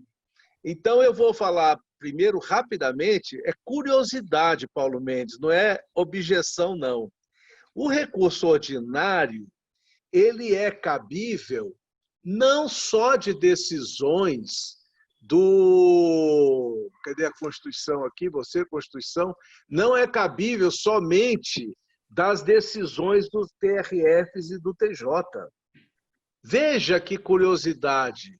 A Constituição diz que cabe ao STJ julgar recurso ordinário direto de decisão de juiz federal. Tipo assim, na nossa linguagem, suprimindo um grau, uma instância. É curioso. Então, a gente tem que colocar como expressão genérica, né, que o recurso não pode colocar como expressão genérica que o recurso ordinário é só contra os tribunais. E tem essa exceção, digamos, que é contra juiz também. Isso está lá na Constituição, no artigo 105, naturalmente, inciso 2, a linha C.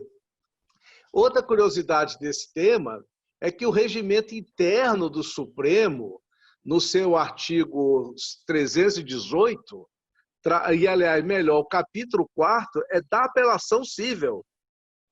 Então, o Paulo foi muito feliz em dizer que é como apelação. O regimento do STJ diz claramente que aplica-se a recurso ordinário tudo que está no CPC sobre apelação. Já o artigo o regimento supremo foi mais direto. Disse assim, da apelação cível. Então, o Supremo já autua o recurso ordinário como apelação cível.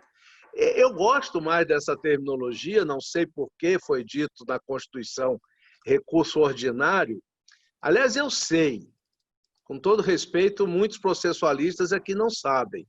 É que a expressão recurso ordinário é um adjetivo. Que tipo de recurso é? Ordinário. Que tipo de recurso é? Extraordinário. Passou-se a dar nome ao adjetivo, tomá-lo como substantivo. Mas, feita essa ressalva, eu queria falar um pouquinho para o meu amigo Henrique Mouta da questão lá do 1025. Eu concordo com o STJ quando diz que é preciso pedir, requerer, né? E vou falar também rapidamente sobre o pré-questionamento ficto. Na verdade, o que diz lá o 1025? Que consideram-se incluídos no acordo, papapá, caso o Tribunal Superior considere existente erro, omissão, contradição, obscuridade. Qual é a regra do direito processual? É que o juiz somente se manifesta depois que recebe um pedido naquele sentido. Então, quando diz que o tribunal considera existente o erro, omissão, contradição, obscuridade, não está dizendo que vai ser de ofício. No meu ponto de vista, tudo que a lei processual diz que o juiz fará ou poderá fazer é mediante requerimento, exceto quando expressamente diz que é de ofício. Então, eu não tomo esse artigo como permitindo que o tribunal abandone, ou melhor, não exija o requerimento. Então, eu botaria lá, Mouta, lá naquele dos seus primeiros slides, na atenção que o advogado deve ter, você botou acho que 5 pontos, um deles, fazer uma preliminar do 1025, quando for o caso, obviamente. E, por último, eu queria dizer das palavras. Eu sou muito preso às palavras e eu vou contar uma história do pré-questionamento. Quando a Constituição fala que compete ao STJ julgar causas decididas, tá? Causas decididas, e diz mais, né? Causas decididas em tribunais, lá no começo do STJ, um ministro chegou à seguinte conclusão: não cabe recurso especial tirado de agravo de instrumento, que essa não é uma causa decidida. A causa não foi decidida. E longa discussão se fez na época. Essa discussão durou anos, apesar da tese do ministro não ter sido contemplada, não ter sido aceita, a discussão continuou. Tanto que, quando o ministro Pádua foi presidente, ele propôs e conseguiu a aprovação da Lei X, que eu não lembro o número, para criar o recurso extraordinário especial sobre Estado. Ou seja, todo desses recurso especial extraordinário tirado de agravo de instrumento ficaria sobre Estado. Foi uma forma de conciliar causas decididas. Bom, esse assunto tornou-se obsoleto. Hoje o entendimento é diferente, essa lei já não prevalece. Salvo melhor juízo, o Mouta pode me falar. Agora, o que se tira daí? Tirou-se daí a expressão que o Mouta usou, questão decidida. Então, não é mais contra causas decididas, é contra questão decidida. Se a questão não foi decidida, não cabe recurso especial. E onde entra o pré-questionamento? O pré-questionamento entrou de maneira equivocada na linguagem processual brasileira. O que nós não precisamos de pré-questionar, nós precisamos de uma pré-decisão. Se a decisão foi tomada sem ser questionada, e objetivamente, por exemplo, a negativa de vigência da lei federal ou inconstitucionalidade, o recurso será cabível. Então, nós podemos tirar daí que não é o questionamento importante. O importante é que a questão tenha sido decidida. E aí, onde entra o 1025? É que não é equivocado chamar de pré-questionamento ficto. É pré-questionamento verdadeiro. E esse é o artigo que mata a questão decidida. Esse artigo diz, a questão pode não ter sido decidida. Agora o Código abriu a possibilidade de cabimento do recurso pelo simples pré-questionamento. A causa, a questão não precisa ter sido decidida. E é isso que eu queria submeter à análise de vocês. É só uma questão terminológica? Não. Por quê? Porque fica compreendido a mudança radical desse código de não exigir mais uma questão decidida. A questão não foi decidida, continuaram omissos, mas eu pré-questionei, ou eu questionei, eu prefiro dizer. E esse questionamento não é ficto, é verdadeiro, tanto que eu tenho que provar que eu fiz o questionamento. Eu concordo plenamente, Petrônio. E isso é fundamental. Só que se a gente aprofundar esse debate, por isso que eu contei a história, nós vamos perguntar, será se o 1025 é constitucional? Por quê? Porque a Constituição exige causa decidida, que já foi interpretado para questão decidida, para permitir nas decisões interlocutórias. Então, eu digo que se esse artigo pode até ser inconstitucional e voltar à velha polêmica de que o tribunal tem que decidir, não basta questionar, então é melhor que não sejamos muito radicais quanto a esse artigo e aceitemos a posição do STJ de que tem que ser arguído, e eu diria como preliminar, digamos, do recurso especial, olha, eu fiz o questionamento a respeito disso, mas o acordo continuou omisso. Eu penso que esse 1025 foi uma abertura muito ampla. Então, a interpretação não pode ser exagerada e esperar que o STJ conheça do recurso especial, onde nós não pedimos preliminarmente que ele considerasse a permanência da omissão, contradição, etc. Bom, eram essas aí as minhas considerações. Obrigado. Muito bom, professor Petrônio. Eu vou, sobre pré-questionamento, eu vou te pedir a gentileza só para a gente enfrentar ele daqui a pouco. Eu quero falar amplamente sobre pré-questionamento, que é um assunto eu acho que é de grande relevância. A gente vai voltar a isso e eu queria trabalhar essas observações. Sobre a observação do professor Petrônio sobre o recurso ordinário, está perfeita. Eu trabalhei a ideia de maneira muito resumida, né, com base no exemplo do mandado de segurança impetrado originariamente no Tribunal de Justiça. Mas, se vocês olharem lá no artigo 102, inciso 2 e 105, inciso 2, vocês vão ver que há outras hipóteses de cabimento de recurso ordinário. O professor Petrônio mencionou lá as causas internacionais, né, Petrônio, que tem base lá no artigo 109.2 da Constituição e 105, inciso 2.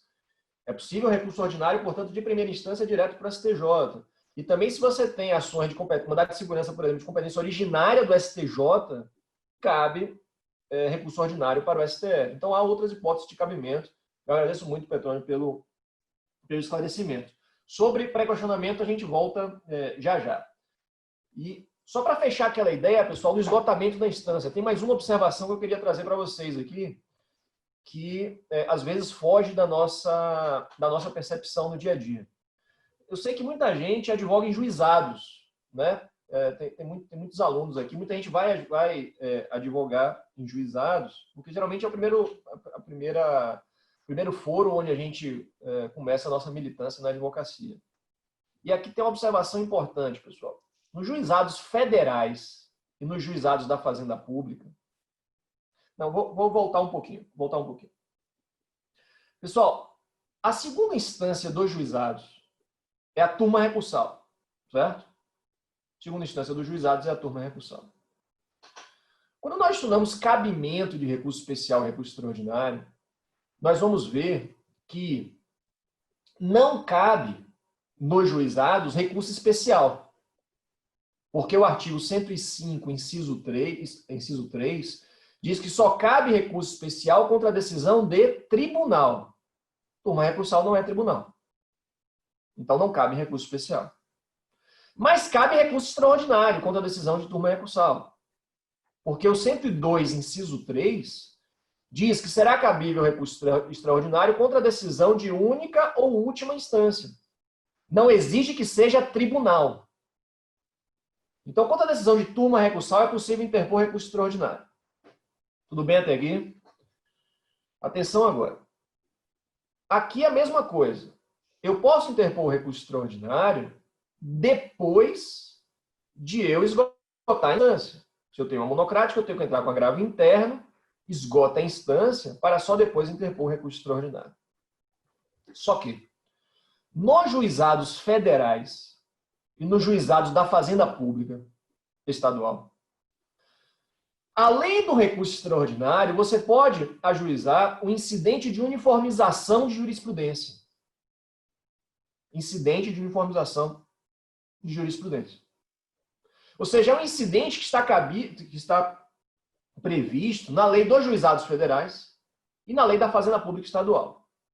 O que eu quero chamar a atenção de vocês, pessoal? Pessoal, atenção para isso. Ninguém sabe disso na prática. Isso é uma jurisprudência relativamente recente do STF, que está derrubando muita gente.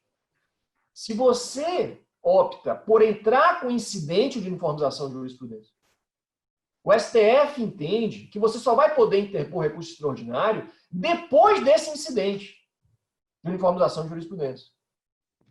O processamento do incidente é indispensável para o esgotamento da instância ordinária. Certo? Então, não vão entrar concomitantemente com recurso extraordinário e pedido de uniformização. Se vocês quiserem entrar com pedido de uniformização, aguardem o julgamento do pedido de uniformização para depois, só depois interpor recurso extraordinário. Tá? É uma peculiaridade dessa necessidade de esgotamento de instância que tem que ser chamada a atenção. Última observação sobre esgotamento de instância. Quando nós estamos lá no STJ, e é proferido um acórdão, é possível você interpor contra esse acórdão ou recurso extraordinário para o Supremo. Então aqui já vai mais uma informação. É possível a interposição de recurso extraordinário contra acórdão do STJ, se a inconstitucionalidade nasceu ali. Mas além do recurso extraordinário, você pode interpor também embargos de divergência. Embargo de divergência do STJ. Atenção a isso. Eu trabalhei em um caso recentemente em que o advogado se abandonou tudo aqui e prejudicou seu cliente.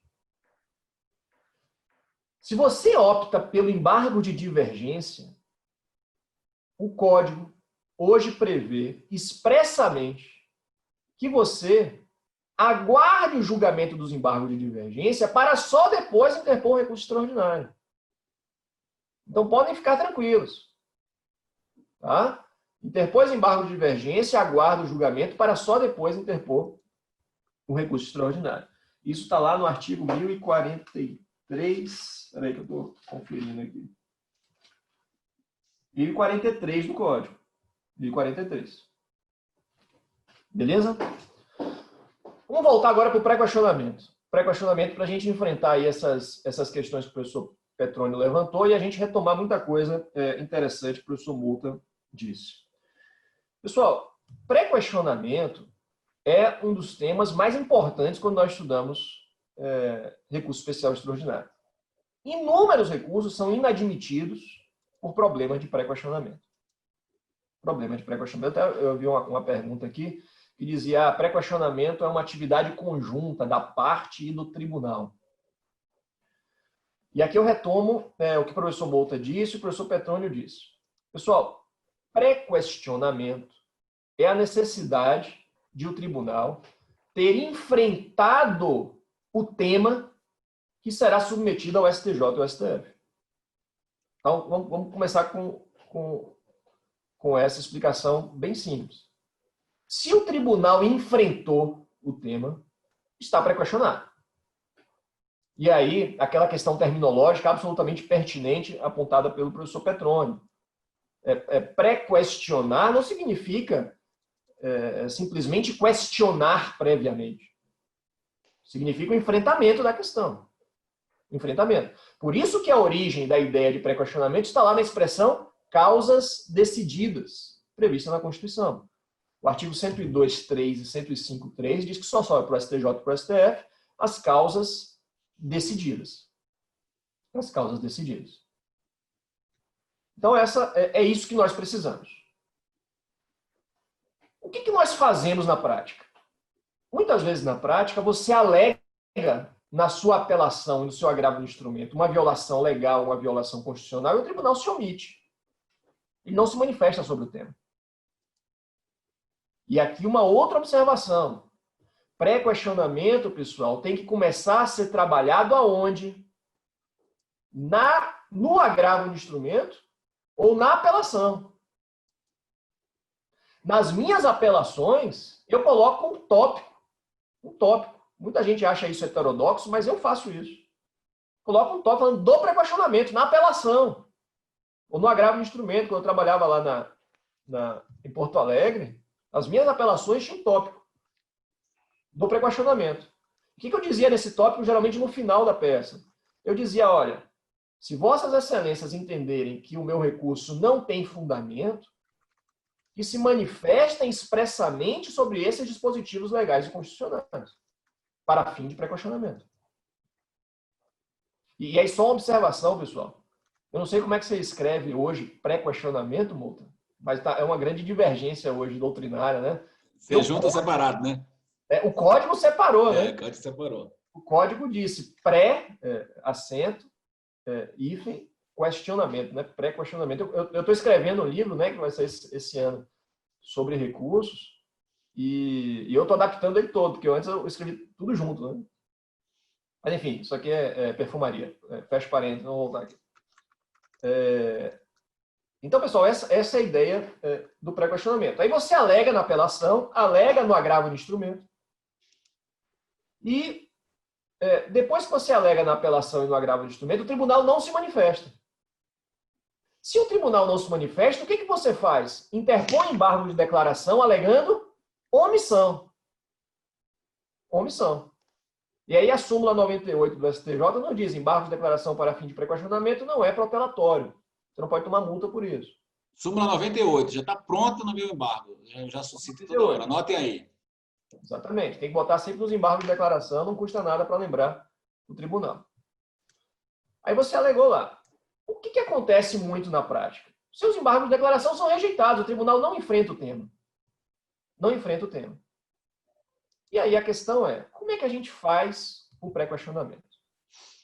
Então, vamos lá, algumas observações preliminares. Pessoal, o pré-questionamento perfeito, ideal, é quando o tribunal enfrenta os dispositivos legais e constitucionais. Está lá, que nós chamamos de pré-questionamento explícito ou numérico. Né? Está lá o número do artigo. Entendo que não foi violado o artigo 50 do Código Civil. Esse é o pré-questionamento perfeito. E deixa você muito tranquilo. Mas, além do pré-questionamento explícito, tanto o STJ quanto o STF admitem aquilo que a doutrina chama de pré-questionamento implícito. Implícito. O que é isso? É quando o tribunal enfrenta o tema, mas não faz menção numérica ao dispositivo que ele está tratando. Então, ele está tratando lá de desconsideração da personalidade jurídica, mas não fala dos 50 do Código Civil. Ele está falando lá de fundamentação das decisões judiciais, mas não fala do 489, parágrafo 1º do CPC. Então, isso é o pré-questionamento implícito. Eu costumo levantar muito isso nas minhas petições, pessoal. Por exemplo, eu tenho aqui no STF uma decisão que diz que o tema não foi pré-questionado. Aí eu entro com agravo interno, embargo de declaração, dizendo, olha, houve o pré-questionamento implícito da matéria. Porque o tema foi inventado pelo tribunal. Tanto o STJ quanto o STF admitem o pré-questionamento implícito. Certo? Então, não há necessidade de estar previsto lá expressamente. Vamos lá, vou adiantar um pouquinho, porque o nosso tempo está voando. O problema vem agora, pessoal. Quando o tribunal não enfrenta, quando você alega em apelação, e o tribunal não enfrenta quando você alega em embargo de declaração. O que a gente sempre fazia? A gente interpunha recurso especial dizendo que havia violação ao artigo... O artigo 535 do código passado. Não anotem 535 não, para não confundir vocês. Que é o artigo que trata de embargos de declaração. Que aí você tinha que dizer assim, olha, STJ, está pré-questionado. Mas se vossas excelências entenderem que não está pré-questionado, anule a decisão e determine o retorno dos autos para que a questão seja enfrentada. E você alegava a nulidade da decisão. O que o código fez? Isso aqui é bem importante. O Mouta já falou, o Petrônio já falou. Criou o artigo 1025. 1025. Anotem o 1025 aí. Faz um asterisco aí no 1025. 1025. O que ele nos disse, pessoal? O 1025 diz, se a parte se desincumbiu dos seus ônus, alegou na apelação, e alegou em embargo de declaração, e o tribunal não se manifestou, o que o legislador disse? Está pré-questionado para todos os efeitos. Não vou prejudicar a parte. Não vou prejudicar a parte. Não vou fazer foi o Theo Mouta que falou isso. Não vou fazer um recurso especial ioiô, que ele tem que ir para o STJ, voltar para anular, forçar o tribunal a se manifestar para depois voltar para o STJ. Não. Se a parte fez tudo isso, está pré-questionado. Todo mundo entendeu até aqui? 1025, importantíssimo. Também tem que constar da peça do recurso especial do recurso extraordinário. 1025. Agora começam os problemas. Primeiro problema, pessoal. Primeiro problema. Muito bem apontado pelo Petrônio. Para você ter o seu pré-questionamento aperfeiçoado, a questão federal ou a questão constitucional não pode ter surgido nos embargos de declaração. Atenção a isso. Não pode ter surgido nos embargos de declaração. Você tem que ter alegado antes. Porque o seu embargo de declaração só alegou omissão sobre algo que você já pediu para o tribunal se manifestar. Então, na minha avaliação, corretíssimo o Petrônio, e acho que foi, não sei se foi o Múzio ou se foi o outro colega que está participando bastante aqui também, alguns, ou o Vladimir, que falaram isso,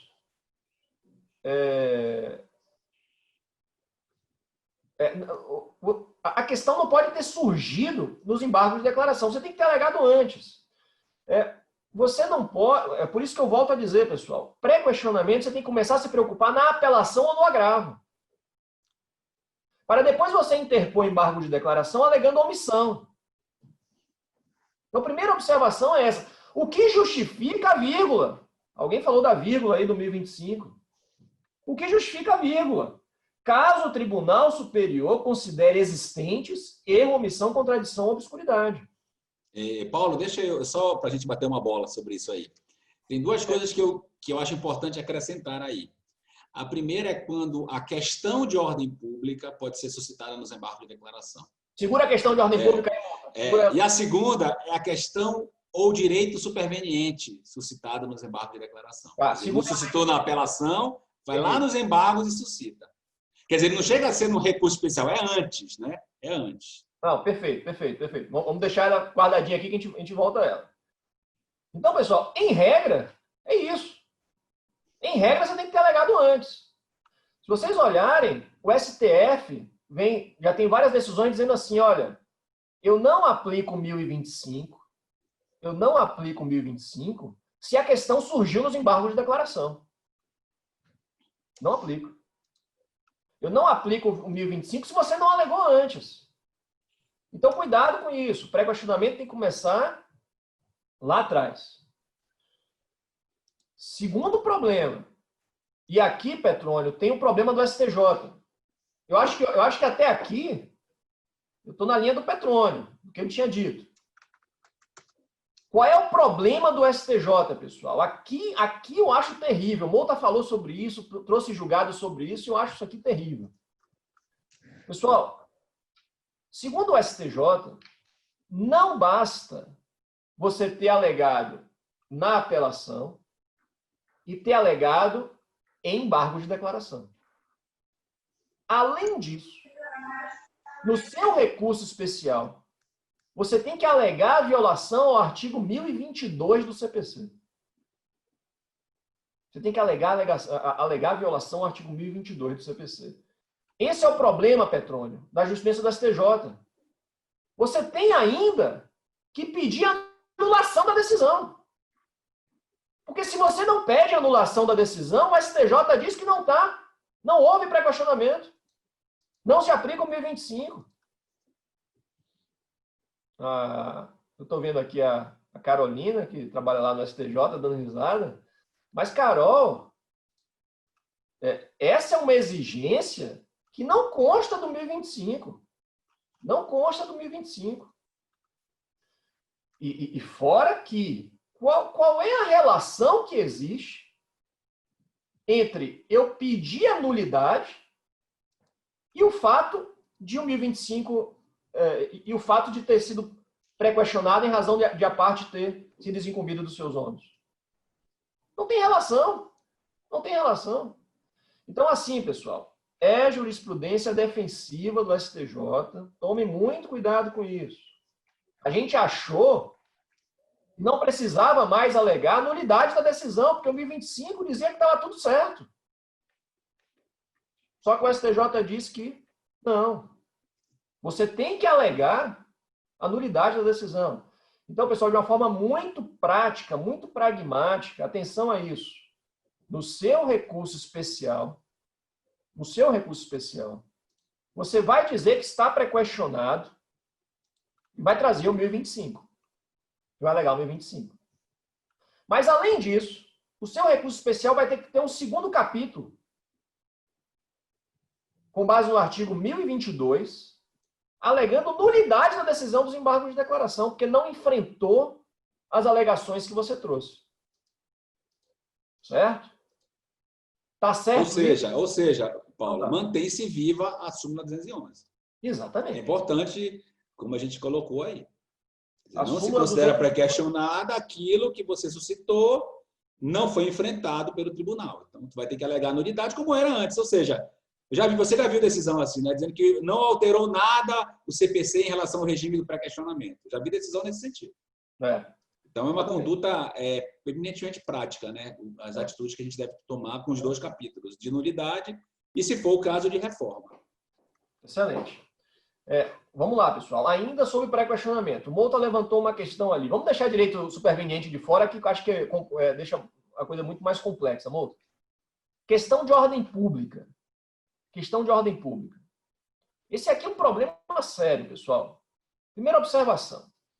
O STJ e o STF não podem conhecer de nenhuma questão que não tenha sido pré-questionada. Jurisprudência do STJ e do STF hoje. Ainda que seja uma questão de ordem pública. Dá um exemplo. Coisa julgada. Eu já senti isso na pele. Coisa julgada. Você tem um processo tramitando lá. E aí, quando ele chega no STJ, você tem notícia de que já há uma coisa julgada sobre aquele tema. Você é advogado contratado, não sabia da existência dessa coisa julgada.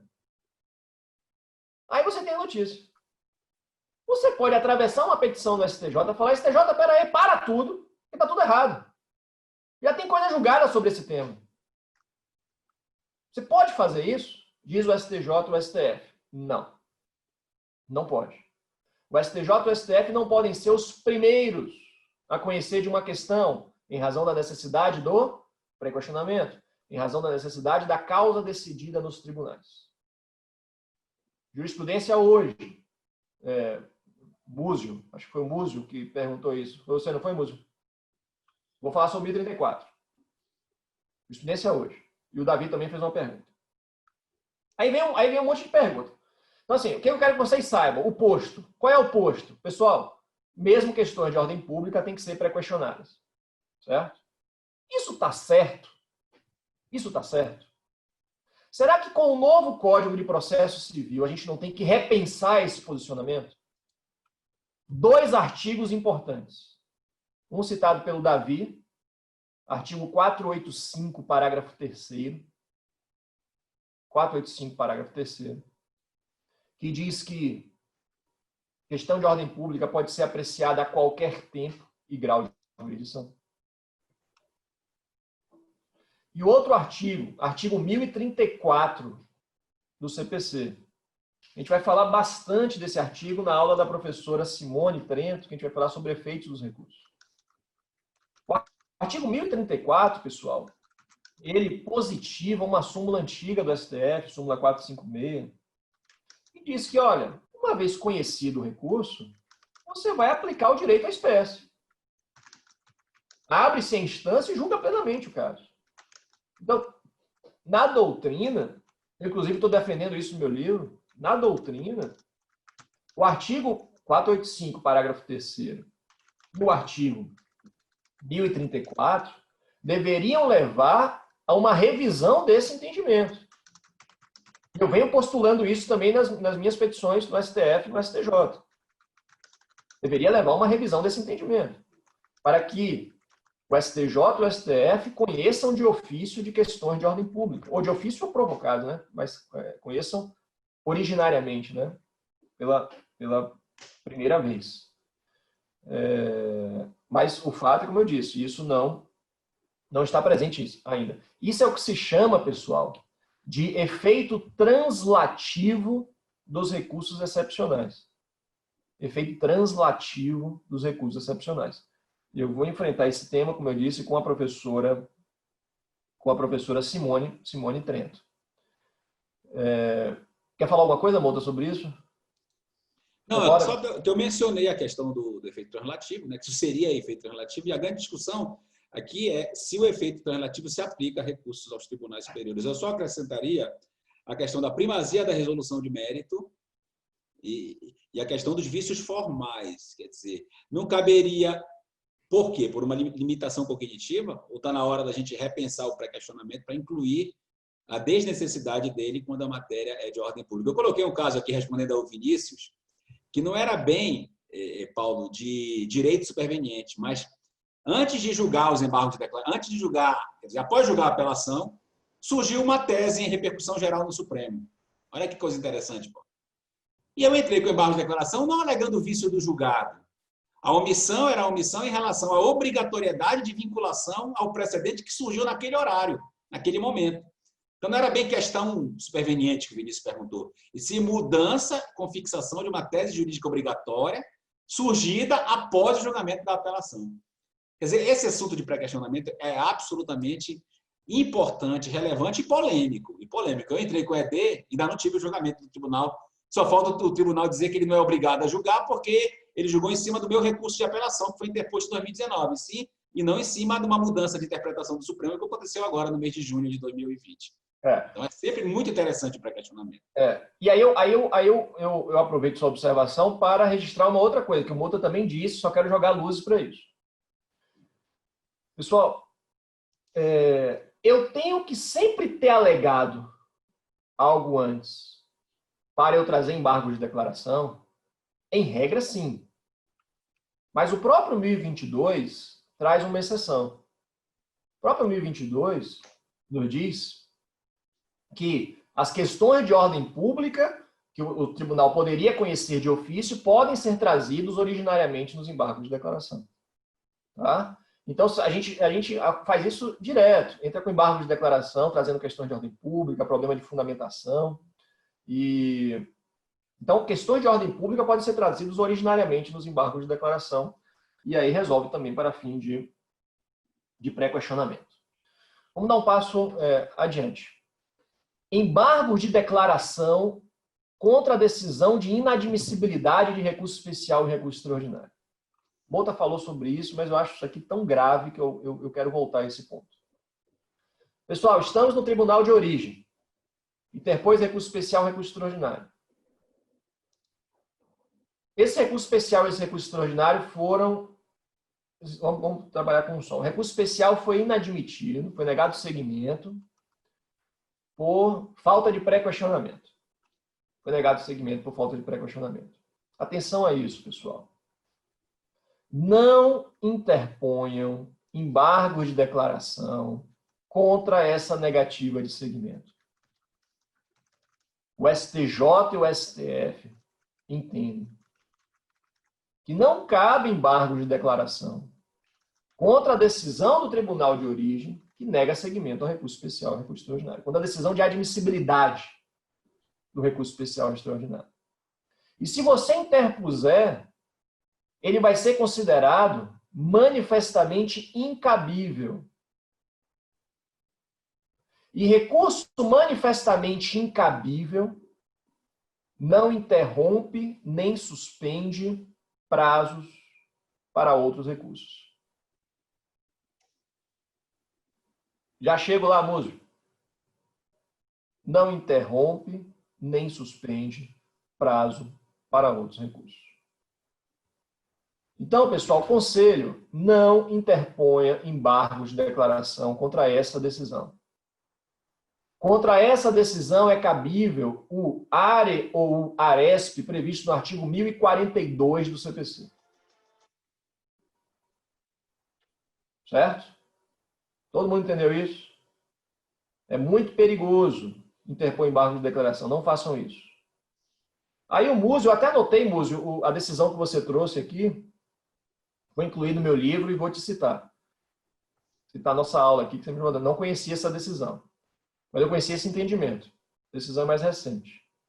O Múzio nos disse lá, trouxe uma decisão do ministro Cueva, para dizer, olha, se a decisão de admissibilidade for tão confusa, for ininteligível, for abstrata demais, é possível a interposição de embargo de declaração. Mas vocês percebem a subjetividade que existe nessa análise? É muito grande. Você vai ficar na mão do tribunal para ver se é o caso? Não recomendo. Então, pessoal, há exceções. Se vocês olharem aqui, foi o colega... foi o Vladimir, né? Foi o Vladimir, foi mal. Foi o Vladimir que trouxe. Não façam isso. Não façam isso, tá? E aí, vamos lá. E aí eu já enfrento uma outra questão trazida pelo Mouta, que para mim também, nosso tempo já está acabando, Mouta. 5 minutos. Mas olha, Paulo, em relação a isso, tem decisões, eu posso depois procurar e te encaminhar. Falando do justo direito, tá? Se eu opus embargo de declaração, mas é perigoso, e o tribunal local conheceu dos embargos e alterou, por exemplo, para melhor fundamentar no 1031 ou no 1034, gerou a justa expectativa para mim e o direito ao processamento do próximo recurso. Aí eles não consideram, quer dizer, não consideram, vou falar eles, a decisão não considera intempestivos os embargos. Mas tanto esta quanto esse outro caso do manifesto erro, fica muito perigoso, muito subjetivo.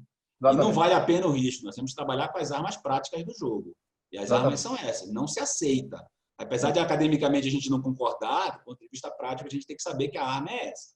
Exatamente. E não vem a 284 aí, vem a intempestividade, vem a certificação do trânsito em julgado precoce, o que é muito mais sério, né, em relação ao caso concreto. Pessoal, tem muito assunto para a gente tratar, mas a gente tem mais aulas pela frente, né? Então a gente vai retomar vários assuntos. Eu quero só tocar em um último ponto aqui. Nós temos eu vou estar aqui nas próximas aulas, hein? Não sei se até 11h30, mas eu vou estar aqui também participando. Ah, maravilha, Milton. Vai enriquecer muito o nosso debate. Pessoal, artigo 1030 do CPC. 1030 do CPC. Isso aqui é problemático. Que é o seguinte. Presidente ou vice-presidente do Tribunal de Origem inadmitiu o recurso. Negou seguimento ao recurso. Negou seguimento ao recurso. Negado seguimento ao recurso, qual é o recurso cabível contra essa decisão? Cuidado com isso. Tem que separar dois grupos de inadmissibilidade. Em primeiro lugar, essa inadmissibilidade foi com base na existência de repetitivo ou repercussão geral no STJ ou no STF? Se sim, bota ele aqui nesse grupo. Se a inadmissibilidade foi com base em qualquer outro motivo, coloca no outro grupo. Separamos bem essas duas situações? Vamos lá. Se a inadmissibilidade foi porque o STJ ou o STF já decidiram em repetitivo ou repercussão geral, o recurso cabível contra essa decisão é o agravo interno para o próprio tribunal. Por que isso? Falamos lá na primeira aula. Porque quando você tem repetitivo e repercussão geral julgado no STJ ou no STF, meus amigos, opera-se o trancamento da instância, como disse o professor Mouta. Trancamento da instância. Essa aqui é em sua homenagem, Petrônio, você que adora precedente. Trancamento da instância. Ou seja, já temos precedente do STJ e do STF. Não sobe mais nada. Eu só posso interpor um agravo interno para o próprio tribunal. E, Paulo, uma pergunta que pode ser feita para o Becker, que vai tratar desse assunto. Acho que é o Becker, né? É ele, né? É se tranca, como é que eu vou permitir, lembrando o Petrônio aí, a oxigenação do precedente? Vamos tratar disso aqui. Né? E aí já fica logo a pergunta para o Becker, né? Daqui a 2 semanas. Isso. Perfeito. Também a discussão é toda local. Como é que eu posso tentar contribuir para a mudança do precedente? Só em ações originárias? Uhum. Pergunta que fica no ar aí. Perfeito. Então, se a decisão de inadmissibilidade é com base em precedente, repetitivo e repercussão geral, só cabe agravo interno para o tribunal, porque você não consegue mais acessar o STJ ou o STF. Agora, se a decisão de inadmissibilidade é com base em outro motivo, o recurso cabível é o agravo em recurso especial, o agravo em recurso extraordinário do artigo 1042. Qualquer outro motivo. Tá? Cabimento, tempestividade, preparo, etc. Essas duas hipóteses. Atenção a isso, pessoal. Não vão se equivocar. Se a inadmissibilidade foi com base em precedente, repetitivo e repercussão geral, agravo interno. Se foi outro motivo de inadmissibilidade, agravo em recurso especial e recurso extraordinário. O erro aqui é mortal. Mortal. Porque não se admite mais fungibilidade como se admitia lá no iniciozinho, quando foi instituída essa sistemática. Todo mundo entendeu até aqui? Vamos lá. Dá um passo adiante para a gente fechar. Acabou o nosso tempo. Só uma última observação. E isso, Vinícius. Repercussão geral, leia-se. Quando não tem a repercussão geral, aplicando o tema de repercussão geral. Última observação. É possível que a decisão de inadmissibilidade seja um pouco cruel. E ela fala assim, olha, esse recurso aqui é intempestivo. E além de intempestivo, aplica-se o tema 325 de repercussão geral. O STF já decidiu. Ou seja, é uma decisão com 2 capítulos. O seu recurso foi inadmitido por 2 motivos. Porque já tem tema julgado em repercussão geral e por causa da intempestividade. O que fazer nessa situação? Aqui eu estou só jogando luzes para o que o Mouta já disse. Pessoal, não se espantem e vão confere. Vocês vão interpor os dois recursos concomitantemente. Você vai interpor o agravo interno para impugnar o capítulo da decisão relacionado à repercussão geral. E você vai interpor o agravo em recurso extraordinário do 1042 para impugnar o outro capítulo da tempestividade. Você vai interpor os dois recursos. O seu agravo interno vai ser julgado com prioridade. Vai ser julgado com prioridade. Se você ganhar o agravo interno, o seu agravo em recurso extraordinário sobe. Se você perder o seu agravo interno, o seu agravo em recurso extraordinário fica prejudicado. Porque não faz sentido ele subir se você já perdeu a outra perna. Todo mundo entendeu isso? Dois recursos. Ah, professor, mas unirrecorribilidade, esqueçam isso. Esqueçam isso. A gente podia conversar aqui um tempão sobre isso. Esqueçam. Tá? Nós temos uma decisão com 2 capítulos distintos. Cada capítulo é impugnável por meio de um recurso específico. Você vai interpor os 2 recursos. Meus amigos, eu queria finalizar pedindo desculpa pelo nosso atraso para começar. Eu, como vocês sabem, eu sou... a tempestividade é um valor que para mim é muito importante. Nós tivemos problemas técnicos, o link não abriu, enfim. Então, a gente atrasou ali 7 minutos para começar. E eu acabei extrapolando também 3 minutos aqui para terminar. Eu queria mais uma vez... Já te passo a palavra, Mouta. E Mariane, né?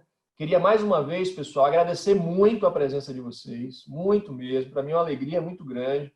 A gente variou aqui com um público de 170 pessoas. Isso é uma alegria para a gente que é professor, né, Mouta? Poder falar para tanta gente e dialogar com vocês, né? Fizeram várias perguntas interessantes. Vou responder as perguntas, pessoal, que vocês estão me mandando. Vou responder por e-mail. Na quinta-feira que vem, nós temos o nosso 3º encontro. Na próxima quinta-feira, nós vamos falar sobre efeitos dos recursos especial extraordinário com a professora Simone Trento. Efeitos. A professora Simone é juíza. Ela estava cedida ao STJ, trabalhando só com isso, com admissibilidade, recurso especial extraordinário. Hoje ela está no TSE, trabalhando com o mesmo tema. É uma professora, é doutora, acabou de defender o seu doutorado. Então, é uma professora com muito conhecimento para dividir com a gente. Então, quem gostou, divulguem para seus amigos, vamos trazer gente para cá e vamos formar essa massa de conhecimento juntos. Professor Mouta, é uma alegria enorme, mais uma vez, para mim é uma grande honra te ter aqui no nosso curso. Você, como sempre, não só mostrando o posto, mas propondo coisas novas. Anotei muita coisa aqui, vou te citar em várias passagens aqui nos meus escritos e te agradeço muito a presença. A palavra é sua para dar um tchau aí, pessoal. Só quero agradecer mesmo. É um momento de agradecimento. Nós, como professores, ficamos absolutamente felizes quando a gente consegue, primeiro, apresentar algumas ideias e, segundo, conseguir manter o público, né? Se nós estamos 11h30 da manhã com mais quase 150 pessoas, é porque nós atingimos os nossos objetivos, né? Então, eu quero agradecer, Paulo, a parceria. Como eu disse, o Paulo é um grande amigo, o Petrônio também. O Petrônio eu conheço há muito, nem vou dizer o tempo que eu conheço o Petrônio, para não entregar nem a minha idade, nem a dele, né? Mas só para dizer que eu lembro do tempo do IBEP, né? Lá na W3. Eu nem imaginava em morar em Brasília na época. Ainda era um estudante de direito, um curioso do processo civil, e o Petrônio já era uma grande estrela. Então, Paulo, muito obrigado pela oportunidade. Esse evento está sendo muito bom, pessoas do Brasil inteiro participando. Espero ter contribuído com a colocação de algumas indagações. Como eu disse, o principal do professor é deixar perguntas e não apresentar respostas. Se eu conseguir fazer isso, eu já fico muito feliz. Eu já atendi ao meu objetivo maior. Tá? Fico à disposição dos alunos aí do IDP, nos encontramos pelos corredores, ou em nível aqui telepresencial, nos corredores do IDP físicos, ou aqui no nosso momento telepresencial, e os amigos que estão aqui também nos honrando com a presença. Fico à disposição pelo Instagram, pelo contato do meu site, que eu deixei a vocês à disposição, e fiquei muito feliz em poder dialogar com vocês na manhã de hoje. Obrigado, Paulo, de novo. Te devolvo a palavra para fazer o encerramento com a Mariane. Meu amigo Petrônio, é sempre uma honra nós termos aqui sua presença. Obrigado aí pelas observações e por estar aqui conosco. Mariane, a palavra é sua. Bom, professores, eu só tenho a agradecer por esse mini curso, assim, algumas dúvidas dos alunos, vou tirar o fone porque eu acho que ele pode não estar muito bom. Algumas dúvidas dos alunos são muito pertinentes, né? Alguns alunos perguntaram se era possível ter acesso a essa aula posteriormente, porque foi uma aula muito, muito, muito incrível e densa, de muito aprendizado. Então, faço coro aí à questão dos alunos. A critério de informe, todo esse material vai ficar disponível por 1 mês na plataforma de ensino no Canvas. Então, eles entram na página inicial, eles clicam na imagenzinha dos professores na aula, eles vão ser redirecionados para a página da aula, lá fica daqui 24 horas, né? O pessoal da parte técnica vai disponibilizar toda a gravação da aula, juntamente com todo o material que os senhores indicaram, no Drive, que está disponível também, já está disponível na página 2 da aula, os alunos podem encontrar o PDF aqui da apresentação do professor e todas as demais questões os alunos encontram por lá. A critério assim, de informação também, se houver alguma dúvida, alguma dificuldade nos próximos acessos, os alunos podem escrever para o atendimento.minicurso@idp.edu.br. E esse, acho que minha fala é de agradecimento aos professores, né? Por toparem mais esse projeto do IDP, né? Essa série de minicursos que está tão bem acertada, está tão bacana de assistir, de acompanhar, de produzir também. Agradeço também o engajamento dos alunos que têm gostado bastante do projeto, e aqui nesse chat é apenas um exemplo de tantos elogios que os professores receberam. Agradeço esse brilhantismo dos nossos professores do IDP. E aproveito também para convidar os participantes para olharem os outros minicursos na nossa rede social, @idponline, que tem vários minicursos bem interessantes também acontecendo durante a semana. E também para ficar por dentro de outras novidades. E por enquanto a gente só tem a agradecer aos professores.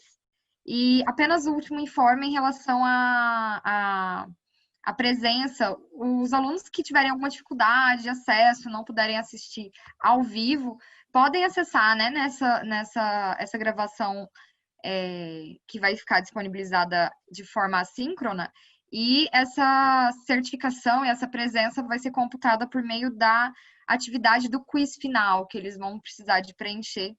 E aí, com a aprovação necessária mínima, eles conseguem também ter acesso ao certificado de participação desse minicurso.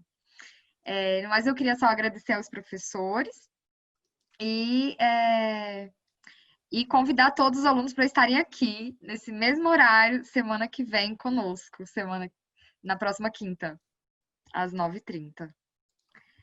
É isso, professor. Se o senhor quiser fazer alguma fala de encerramento. Então é isso, meus amigos. Eu agradeço muito a todos. Fico muito feliz e chega de agradecimentos, né? Eu quero dizer que quinta-feira que vem estamos juntos e estejam aqui com a gente. Para mim é muito legal ver aqui os rostinhos e ver os sorrisos e as caras de dúvida e as discordâncias. E aí, com isso, a gente vai tocando. Valeu, pessoal. Até quinta-feira que vem. Um ótimo final da semana para Valeu, pessoal. Tudo de bom. Obrigado de novo, Paulo.